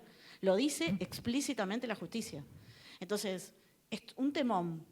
Yo creo que, no sé, trabajo con ese idealismo, si no creo que me quedaría durmiendo en mi casa. Pero yo trabajo para cambiar eso. Bien, por allá tenemos otra pregunta. ¿Qué tal? Buenas noches. Mi nombre es Ricardo. Periodismo científico, la verdad que no quiero equivocarme en el razonamiento, pero ustedes tienen una tarea muy difícil. Porque periodismo deriva de algo periódico, que funciona y máxime si nos acostumbramos a lo que nos tiran los medios, parece todo inmediato, todo es de ahora, todo es para dentro de un ratito. Y la ciencia funciona con un ritmo que no tiene nada que ver con la información que nos tiran los medios. Con todo respeto lo digo para aquel que trabaja en los medios. Creo que nos estamos intoxicando con un montón de programas en la radio o en la televisión o en el medio que ustedes quieran, con un montón de cosas que realmente, si bien pueden tener importancia como para difundirlo, para la gente normal, para la gente común tienen una importancia relativa, porque no puede ser, y yo me acuerdo, tengo muchos años encima, que había un periodista que pasaba, creo que se llamaba Guerrero Martínez, y era capaz de pasarse 30 minutos de música. y uno podía escuchar desde Evangelis hasta Jairo. Y hoy, en cambio, tenemos una lucha de ver quién nos tira la última noticia. Y la ciencia funciona con un ritmo distinto al del que el periodismo expone. Mi pregunta sería, ¿cómo ven ustedes eso, que son o se dedican al tema? Y la otra pregunta sería, ¿cómo luchan ustedes desde vuestro rol para discernir lo que es ciencia de lo que es creencia? Mi nombre es Ricardo, le agradezco mucho vuestra presencia aquí. Bueno, gracias. Arranco yo esta y es parecida a esta. Para mí hay algo en común las dos preguntas y aprovecho también para comentar la que hiciste vos. Porque yo creo que en gran medida lo que vos señalás que pasa, de las falsas noticias, tiene que ver con eso de que necesitas el clic y la ciencia no tiene el clic todos los días, ¿no? Hay una noticia súper espectacular todos los días de ciencia, entonces como que en esa afán por tener una noticia que llame la atención, que genere clic, y bueno, también inventando, entonces lo veo como parte un poco del mismo problema. Yo, para aportar lo que dijeron ellos, y creo que tiene un poco que ver con la respuesta que di a la pregunta anterior, un poco creo que nuestra tarea es, porque yo creo que esto está pasando también, esta desinformación, todo lo que está pasando, cómo se corren las noticias falsas, no solo por la dinámica de las redes que podemos discutir, pero por lo que señalé antes, la ideologización de la ciencia, que la gente dejó de creer, y ahí los científicos tienen que hacer mea culpa, porque la ideologización de la ciencia no es solo de los periodistas, es también muchas veces de los científicos, que yo, por ejemplo, me opuse, pero no porque yo me parecía que no había que votar a una persona, no, pero la Sociedad Argentina de Neurociencia en un momento sacó un comunicado para sacar a votar a un candidato y no a otro. Y a mí me parecía mal, porque nadie que iba a votar a ese candidato leyó el comunicado de la SAN, Sociedad Argentina de Neurociencia, y dijo, bueno, si la SAN dice que no hay que votar, entonces no lo voy a votar. Pero mucha gente que votó a ese candidato leyó el comunicado de la SAN y dijo, las instituciones científicas no son confiables. Entonces, cuando los científicos partidizan la institución científica, están haciendo un gran mal a la sociedad. Porque cuando venga un virus que ataca el cerebro, vamos a necesitar que la gente confíe en la SAN. Y si la SAN hizo un comunicado anti la mitad de la sociedad, no van a confiar. Entonces, es importante para volver a generar confianza en las instituciones científicas para que estas noticias dejen de correr. Porque si hay confianza, la SAN dice, che, esto es una tontería, y todo el mundo les cree, listo, ya está. Entonces, ahí hay una responsabilidad un poco. Y después lo otro que se me ocurre, y yo en el día a día, ¿cómo hago yo con eso? Miren, lo cuento en forma de breve anécdota. A principios del año pasado yo estaba en el laboratorio de neurociencia de la DITELA y me llegó un mensaje, hola, soy Marianela, productora de Luzu TV, Nadie Ni Dice Nada, Nico está interesado en temas de ciencia, ¿puedes ir a charlar con Nico? Y yo me doy vuelta y le digo a las chicas del laboratorio, chicas, ¿alguien sabe lo que es Luzu TV y quién es Nico Quiato? Entonces, claro, la generación esta dice, ¿qué? Yo estuve 7 años en la TV pública con Mariana, en la Liga de la Ciencia en la TV pública. 7 años dando clase en DITELA. Creo que en esos 7 años, una vez un estudiante me dijo, creo que este fin de fui a lo de mi abuela y haciendo zapping te vi en la TV pública. Y ahora, cuando fui a Luzu TV, ya al día siguiente fui a dar clases y están todos los estudiantes, el profe fue a Luzu, el profe fue a Luzu. Pero entonces, cuando voy a Luzu, entonces la chica me dice, ¿te invitaron a Luzu? Sí, pero qué raro que te invitaron a vos. Le digo, ¿por qué raro? Me dice, no, porque se la pasan hablando de esas cosas que uno cree. Astrología, tarot, neurobiodecodificación, todas. Aparte, viste que la gente cree esas cosas, creen en diferentes cosas contradictorias entre sí. Pero no importa, las creen todas. Y yo le dije, pero yo no voy por el mundo peleándome con... Claro, pero a mí, en este contexto, si me preguntan, lo estoy diciendo, pero no voy por el mundo diciendo a la gente, ¿crees en astrología? Bla, bla, bla, bla. No, cada uno que... Yo soy ateo y no voy por el mundo diciendo a la gente que no tiene que creer en Dios. Si te hacen creer en Dios, maestro. Te hacen la astrología. Después que no, la política pública es otra cosa, pero quiero decir, ¿y qué me pasó? Que al final me llevo re bien con la gente, con Flor misma, que es la más esotérica, me llevo bárbaro y me parece... Y de hecho me está ayudando mucho en mi pelea con educación. Y me llevo bárbaro. Pero mi estrategia es no pelearme mucho. O sea, ellos me dicen, por ejemplo, el primer día que voy, me dicen, ¿crees en la vida después de la muerte? Digo, no. ¿Qué? ¿Te morís y qué pasa? Digo, mira, yo creo que te morís y te morís. Pero mira, hay un libro que me interesa mucho, hay un autor que me gusta mucho, Douglas Hofstadter. Escribió un libro llamado Qué de Leyer y Bach, un bestseller, pero escribió otro libro llamado Yo soy un extraño bucle, donde él trata de estudiar desde el punto de vista científico cuáles son las condiciones de organización de la materia para que se genere conciencia. Porque nosotros tenemos conciencia y esa mesa no, probablemente una estrella no tiene conciencia, probablemente un perro tiene alguna forma de conciencia. ¿Cuándo es la muerte clínica de una persona? ¿Qué animales no humanos tienen que tener unos derechos? Las inteligencias artificiales tienen conciencia, los embriones fertilizados in vitro tienen conciencia, en fin, aspectos filosóficos pero prácticos también. Y mientras está escribiendo este libro maravilloso con una muy buena pluma, él cuenta en el capítulo 12, muy lindo, se llama Frente al mayor de los misterios, que su mujer Ese libro llevó muchos años de escritura. Mientras lo estaba escribiendo se murió su mujer, madre de sus 2 hijos, Carol, madre de sus 2 pequeños hijos. Y desgarrado por esa situación, empieza a especular, en realidad empezó a escribirse emails con su amigo el filósofo Daniel Dennett, que también estudia este tema, gran filósofo, muy conocido del asunto, y él recopila esos emails y lo publica en forma de capítulo 12 de ese libro llamado Frente al Mayor de los Misterios.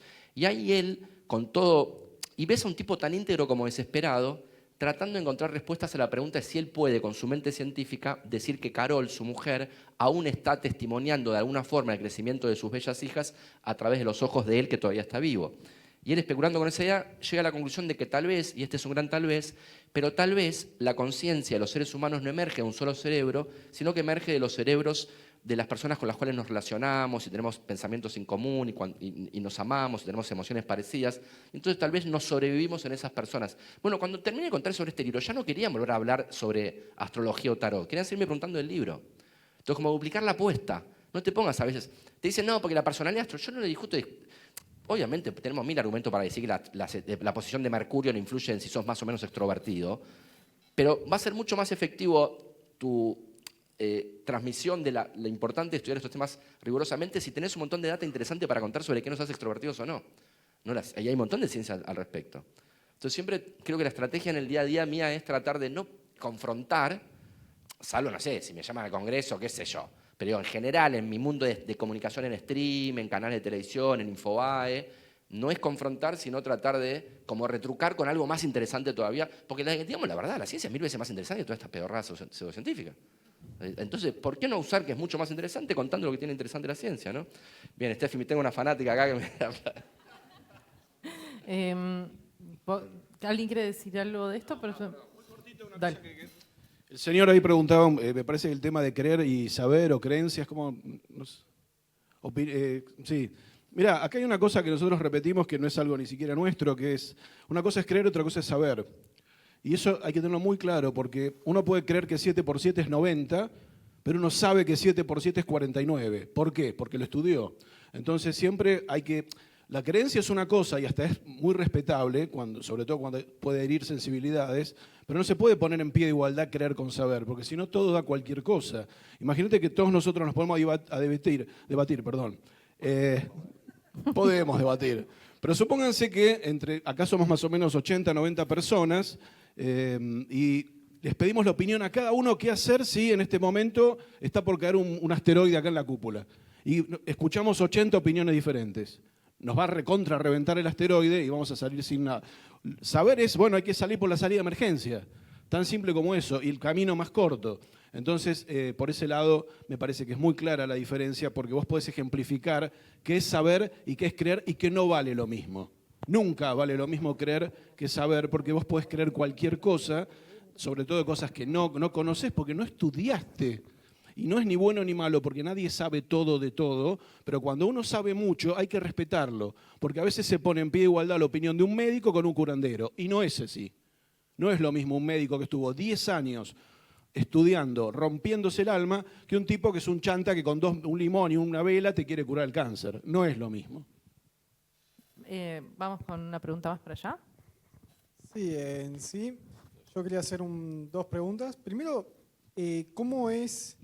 ¿por qué sucede que están los anticiencia o estas organizaciones que están, más que nada últimamente se ve mucho, sé que en sí es desde siempre, pero por ejemplo terraplanismo o cualquier otro antivacunas o lo que sea, ¿por qué surgieron ahora también siempre personas que adrede desinforman? Y, o sea, hay veces que puede ser sin querer, claro, por una mala interpretación o por una mala explicación, pero hay gente que adrede desinforma, a eso voy. ¿Por qué primero salieron esta gente? Y segundo, ¿cómo es que se puede luchar en sí contra estos problemas que suceden? Bien, vamos a arrancar por Valeria y voy a ir pasando por los 3 ahora. Creo que hay que investigarlo a cada fenómeno en particular, como que cada uno tiene su historia. Con respecto al tema de vacunas, he sabido que el movimiento antivacunas en países como en Estados Unidos estaba con bastante influencia a principios del siglo pasado, pero lo que ocurrió es que hace 30 años más o menos, o menos, hubo un médico inglés que publicó un paper que después se retractó. Esta persona perdió La matrícula. la sí. matrícula y todo, pero ese paper hizo mucho daño porque asoció al uso de las vacunas con el autismo, ¿sí? Entonces, eso tuvo mucha difusión en los medios, de muchos medios de comunicación. Por suerte, en Argentina no prendió esa noticia, no se difundió en su momento, pero eso tuvo tanta influencia que empezaron a tener más fuerza los movimientos antivacunas. Ese fue un punto. Hay papers sobre este tema, sobre esta pregunta que vos hiciste. Muchos se preguntan por qué hay más desconfianza en las vacunas. Creo que hay varios factores, por lo menos lo que pasó en COVID, y eso está en investigación también. Un factor es el que mencionó Andrés, que es este tema de la partidización de algo. Digamos, es como que muchas veces hay personas que asocian a una vacuna a un partido político. Entonces, eso deja fuera a gente que no pertenece a ese partido político, ¿sí? Y es algo que esa vacuna no tiene nada que ver con ningún partido político, ni de Argentina ni del mundo. Es una vacuna que se probó, que pasó por un ensayo clínico de tres fases y demostró seguridad y eficacia, y después se sigue incluso monitoreando después que está aprobada, ¿sí? Entonces, es un gran desafío, primero, este tema de evitar la partidización de la comunicación, ¿sí? Y otra es que las autoridades sanitarias a nivel nacional, municipal, internacionales, tengan una verdadera profesionalización del área de la comunicación. Y eso es un gran desafío. La mayoría no lo tiene. La OMS, por ejemplo, la Organización Mundial de la Salud, se dedicó estos últimos 15 años y estos últimos 5 a mejorar notablemente y a profesionalizar el área de comunicación institucional, lo que decía al principio, que es clave en cualquier institución científica. Pero eso es un gran desafío. Las instituciones científicas, incluso las empresas que producen, que elaboran vacunas, no tienen demasiado pensado cómo mejorar y profesionalizar la comunicación. Y por eso surge que cualquiera en una red social sale un video en TikTok que fulanito habla mal de la vacuna y esa persona gana confianza, gana seguidores. Y de hecho, yo lo vivo en mi familia. Mi papá tiene 80 años y yo me mato haciendo notas y buscando los papers y todo, verificando todo. Y mi papá viene un día y me dice, no, porque vos me estás diciendo que yo coma esto, pero esto no es así. Yo me voy a comer 5 huevos fritos y no me va a hacer nada. Y entonces yo le digo, ¿y quién te lo dijo? ¿El médico? No, lo vi en TikTok. Y entonces, es difícil, es difícil. Así que, y volviendo a lo que él decía, el señor por allá, que empezó diciendo, ¿el periodismo científico hoy es difícil? Sí, es súper difícil por la velocidad con la que estamos trabajando, por la cantidad, lo que también usted decía, que la ciencia se maneja con tiempos más largos. Depende de cómo uno lo mire. Hay miles de papers que se publican todos los días y que cada científico o científica que hace ese paper hay muchos que consideran que ese paper es importante, entonces, y que debería ser comunicado. Entonces uno dice, bueno, pero ¿por qué tienen que comunicar tanto? ¿Por qué tienen que hacer noticias de todos los papers? Puede ser, su punto de vista es entendible, que a lo mejor es una marea de noticias científicas, puede ser, pero hay factores que los medios viven de vender noticias. Después, pero por supuesto, mi compromiso es decir, bueno, publicar cosas veraces, noticias veraces, noticias rigurosas, noticias con claridad. Entonces, y con esto de tema es un gran desafío en esta marea de papers que salen todos los días, ¿a cuál comunicar? Ese es el gran desafío diario, ¿no?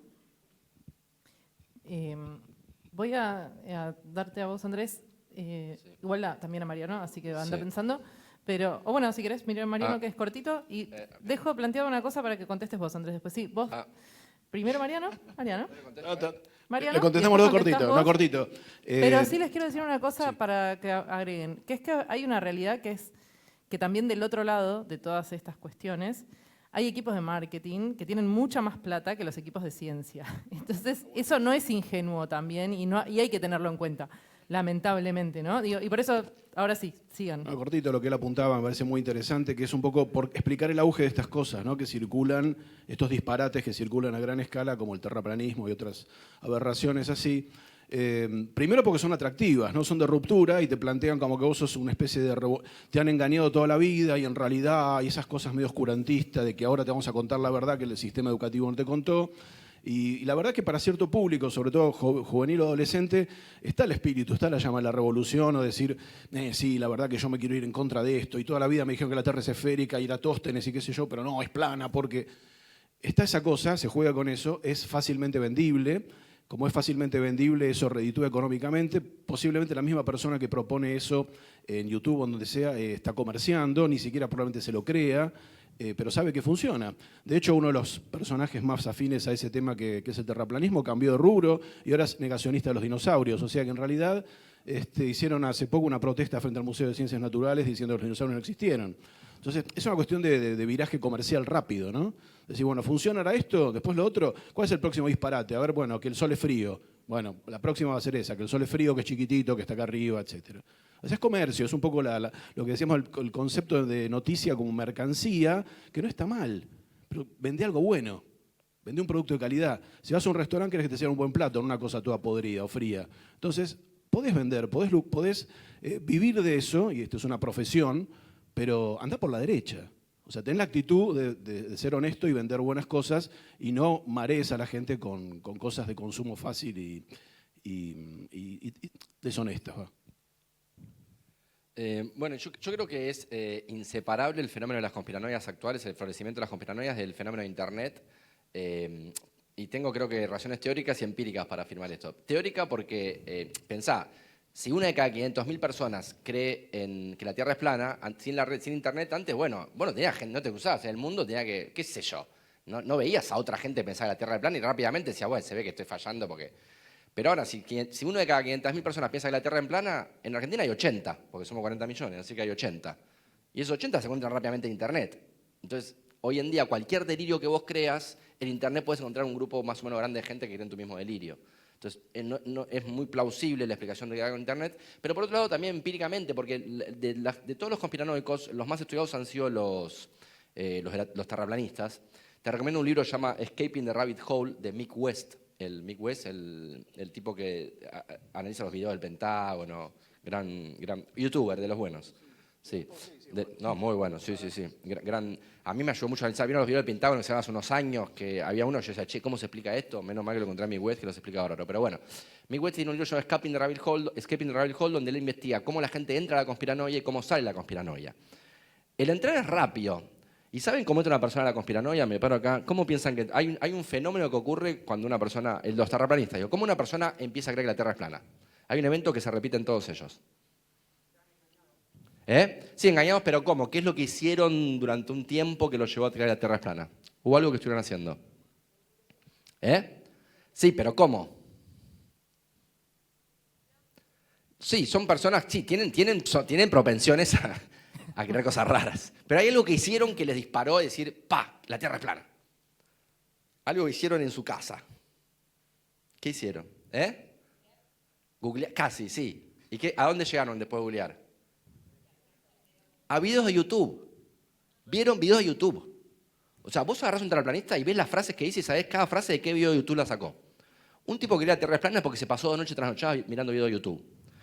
Y YouTube aprendió, no de forma humana, pero aprendió de todas formas, que si yo te digo al principio de la noche, la Tierra es plana, no te la crees tanto. Pero si yo voy de a poquito, el algoritmo de a poquito te va llevando, y después de 8 horas mirando videos sobre la Tierra plana, la Tierra es plana, la Tierra es plana. Como que entras en ese estado de trance que la Tierra es plana. Entonces, entrar a la conspiranoia está bastante estudiado. Son videos de YouTube para creer que la Tierra es plana.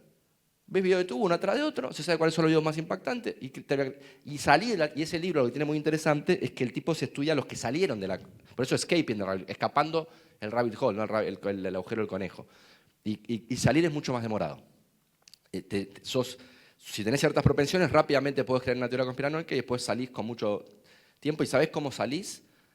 Casi todas las personas que han sido estudiadas que salieron, porque después de mucho tiempo de conversar con personas que le proveían información de forma respetuosa y honesta. No con personas que les decían, sos un boludo, ¿cómo vas a creer esta pelotudez? No, gente que lo respetaba y dice, che, mira, fíjate esto, me parece que este argumento no es válido por esto. Y lleva su tiempo, hay que tener paciencia. Si tenés un amigo conspiranoico, sabés que no es de un día para otro lo vas a convencer. Que te decirá, tenés razón, me diste argumentos suficientes, dejé de creer en esta conspiranoia. Es de a poquito. Piensen ustedes yo era mucho más esotérico hasta los 20 y piquito. Después de Carl Sagan y Martin Gardner, ya no me quedó otra alternativa que abandonar mis creencias esotéricas, pero fue de a poquito. De a poquito, una cascotazo, otro, mira, Carl Sagan no piensa esto, mira, Martin Gardner, che, si estos 3 autores no piensan esto y esta gente tampoco, me parece que me está equivocando. Pero es de a poquito, nunca es de un día para el otro, ¿no? Entonces siempre como tener esa paciencia para mí es importante. Por allá tenemos la última pregunta. Si alguien se queda con preguntas, cuando bajan las pueden abordar. 1 minuto más les van a dar de su tiempo.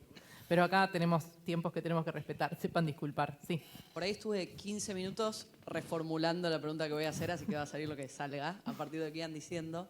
Pero yo me pregunto si parte de por qué hacen mella este tipo de desinformaciones tiene que ver con que quien lo recibe no está buscando, y un poco relacionado con lo que decía Estefanía al principio, si no está buscando entender o como hacerse más preguntas sobre lo que recibe o algo así.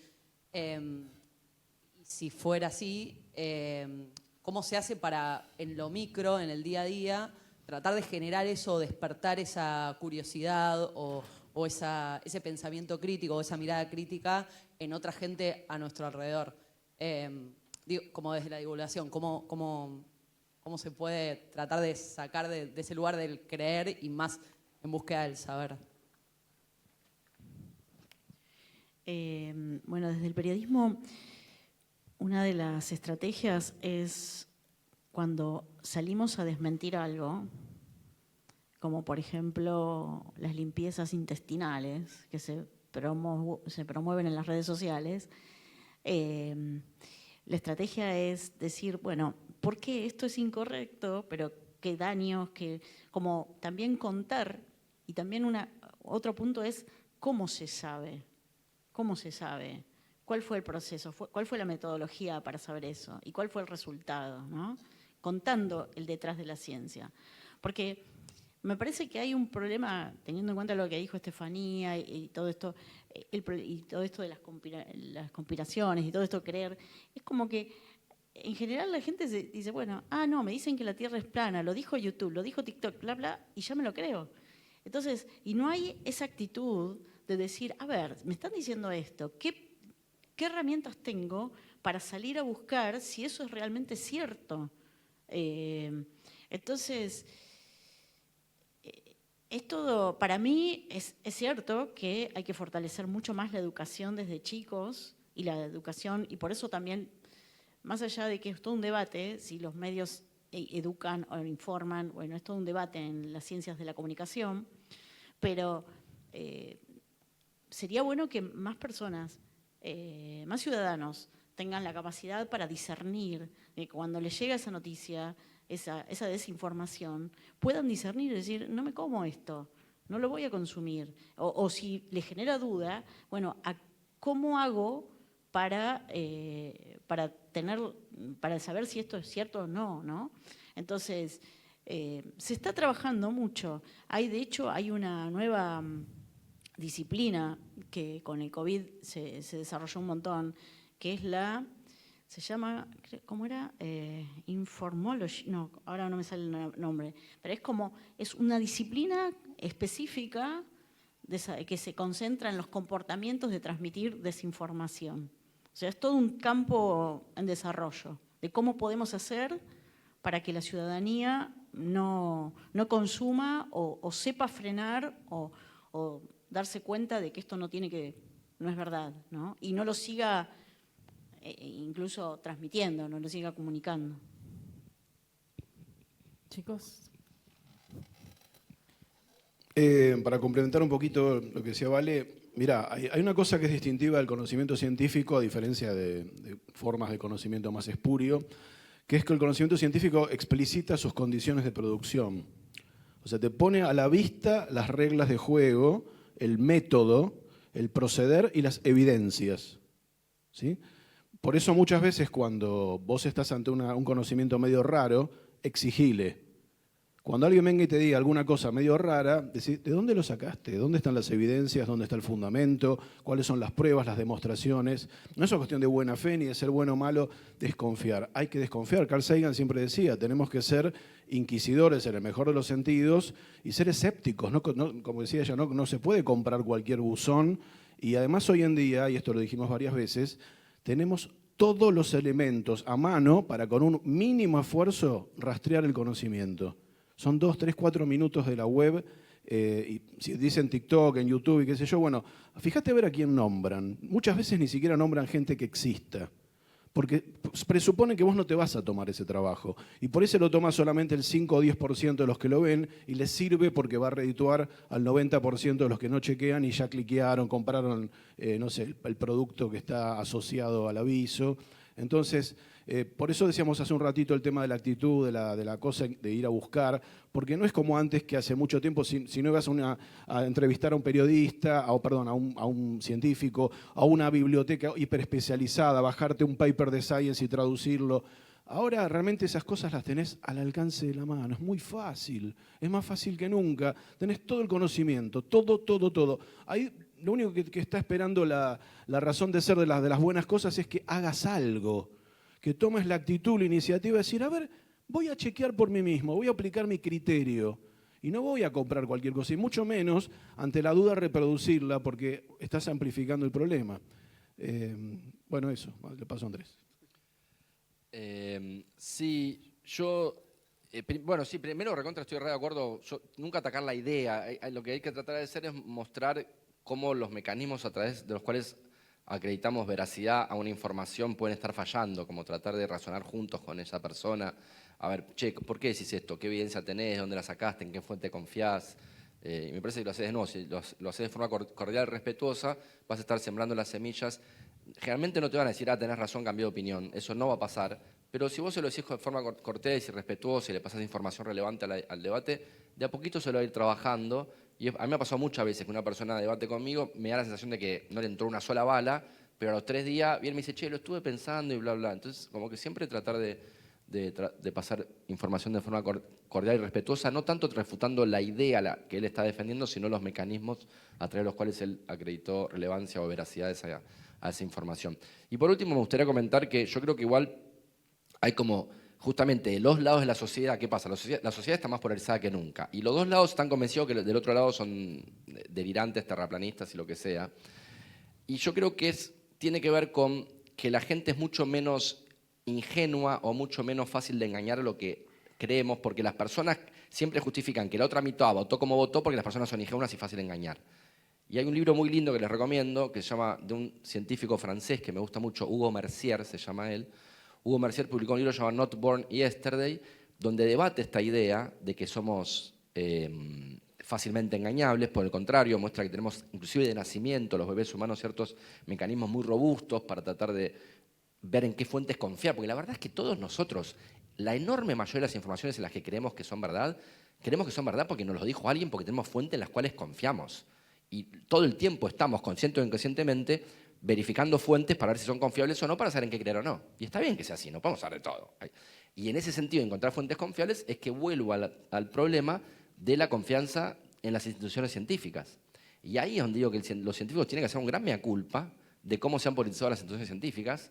Y creo que en buena medida lo que estamos viendo, esto de la emergencia de tanta gente que creen en teorías equivocadas, tiene que ver con que las instituciones científicas han perdido credibilidad frente a los ojos de mucha gente.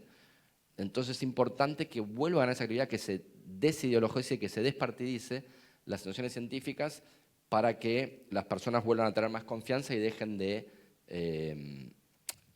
pensar que las fuentes científicas no son confiables porque un científico, por ejemplo, como decía yo recién, viene una persona acá, a mí me ha pasado muchas veces esto, viene acá, defiende el cambio climático antropogénico, ok, estoy de acuerdo, cambio climático antropogénico, estamos de acuerdo. La evidencia es sutil. No es tan fácil, no hay un RC, un Randomized Control Trial, un estudio controlado aleatorizado con 2 planetas, uno lo tratamos de una forma, otro de otra forma, que es el estándar de la evidencia científica. Eso no hay, pero está bien, la evidencia es contundente.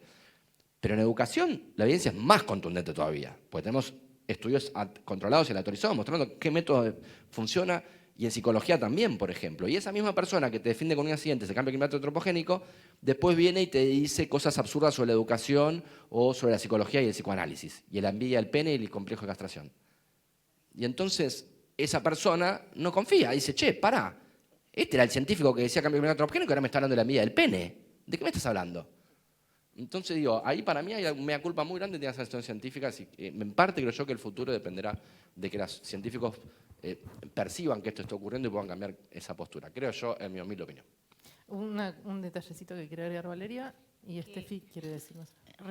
Relacionado con lo que dice él, es que hay un riesgo, y yo como periodista lo veo, es que muchas veces un científico que sabe, ponele, agujeros negros, se convierte en una gran eminencia en ese tema y después se convierte en un todólogo que opina de tratamientos para COVID y no tiene nada que ver, y la pifia. Entonces, ahí hay un gran riesgo. Claro. Bueno, claro. Entonces, ese argumento que muchas veces, y creo que en eso tiene la responsabilidad, no solo el científico, tiene también que ver los medios de comunicación, porque muchas veces desde los medios de comunicación se llama el especialista que ganó un Nobel por X, no sé, el Nobel de Química por un determinado tema en química, después se lo llama para preguntarle desde las vacunas hasta qué opina del sarampión o qué opina del auto inteligente, de todo. Entonces, y esta persona no sabe decir no. No voy a aparecer hablando de cosas que yo no sé. Por suerte, sí existen, y yo soy testigo de que existen muchos científicos y científicas que dicen, mira, Valeria, me dicen, yo de eso no voy a opinar, porque eso no es mi línea de investigación, no voy a opinar. Pero, sin embargo, hay algunos pocos que sí lo hacen. Así que, y ahí hay un gran riesgo, porque como está en el medio una persona, un doctorado, un premio Nobel, o alguien que está muy legitimado socialmente, se pone a hablar de temas que no tienen evidencia. Y entonces, ahí las conspiraciones ganan mucho terreno, porque dicen, no, pero si tal científico, tal profesor en tal universidad lo está respondiendo, lo está avalando, eso gana muchos más seguidores, digamos, no ya lectores, más audiencias. Entonces, bueno, a eso hay que tener, me parece que es un fenómeno también. Bueno, como verán, el tema no está saldado, la comunicación de la ciencia es muy, muy amplia. Hemos elegido a estas 3 personas porque espero que hayan notado que vienen por caminos distintos, han llegado a donde están por caminos muy distintos y eso también se los queríamos mostrar para que vean que llegar a ser un gran comunicador de la ciencia no es una única receta. Lo que sí es muy importante es que detrás de estos 3 comunicadores y todos los grandes comunicadores que hay hoy en Argentina hay formación. Y que es importante valorizar esa formación, que como dijo Mariano hace un tiempo, el mérito lleva su tiempo, llegar hasta donde uno está y hacer lo que uno hace bien lleva su tiempo. Muchísimas gracias por haber compartido todo su tiempo con nosotros, que fue un montón. Y sí les quiero decir a los que están en la universidad que si eligieron ese camino, el de la ciencia, y les interesa la comunicación, la primera puerta de entrada es la extensión universitaria.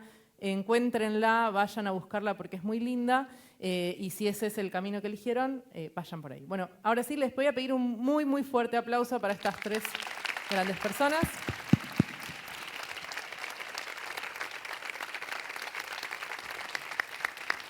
Muchísimas gracias por habernos acompañado hoy todo este tiempo. Los invitamos el 8 de noviembre a la Noche de los Museos para que puedan venir a compartir con nosotros y los esperamos en el Planetario siempre.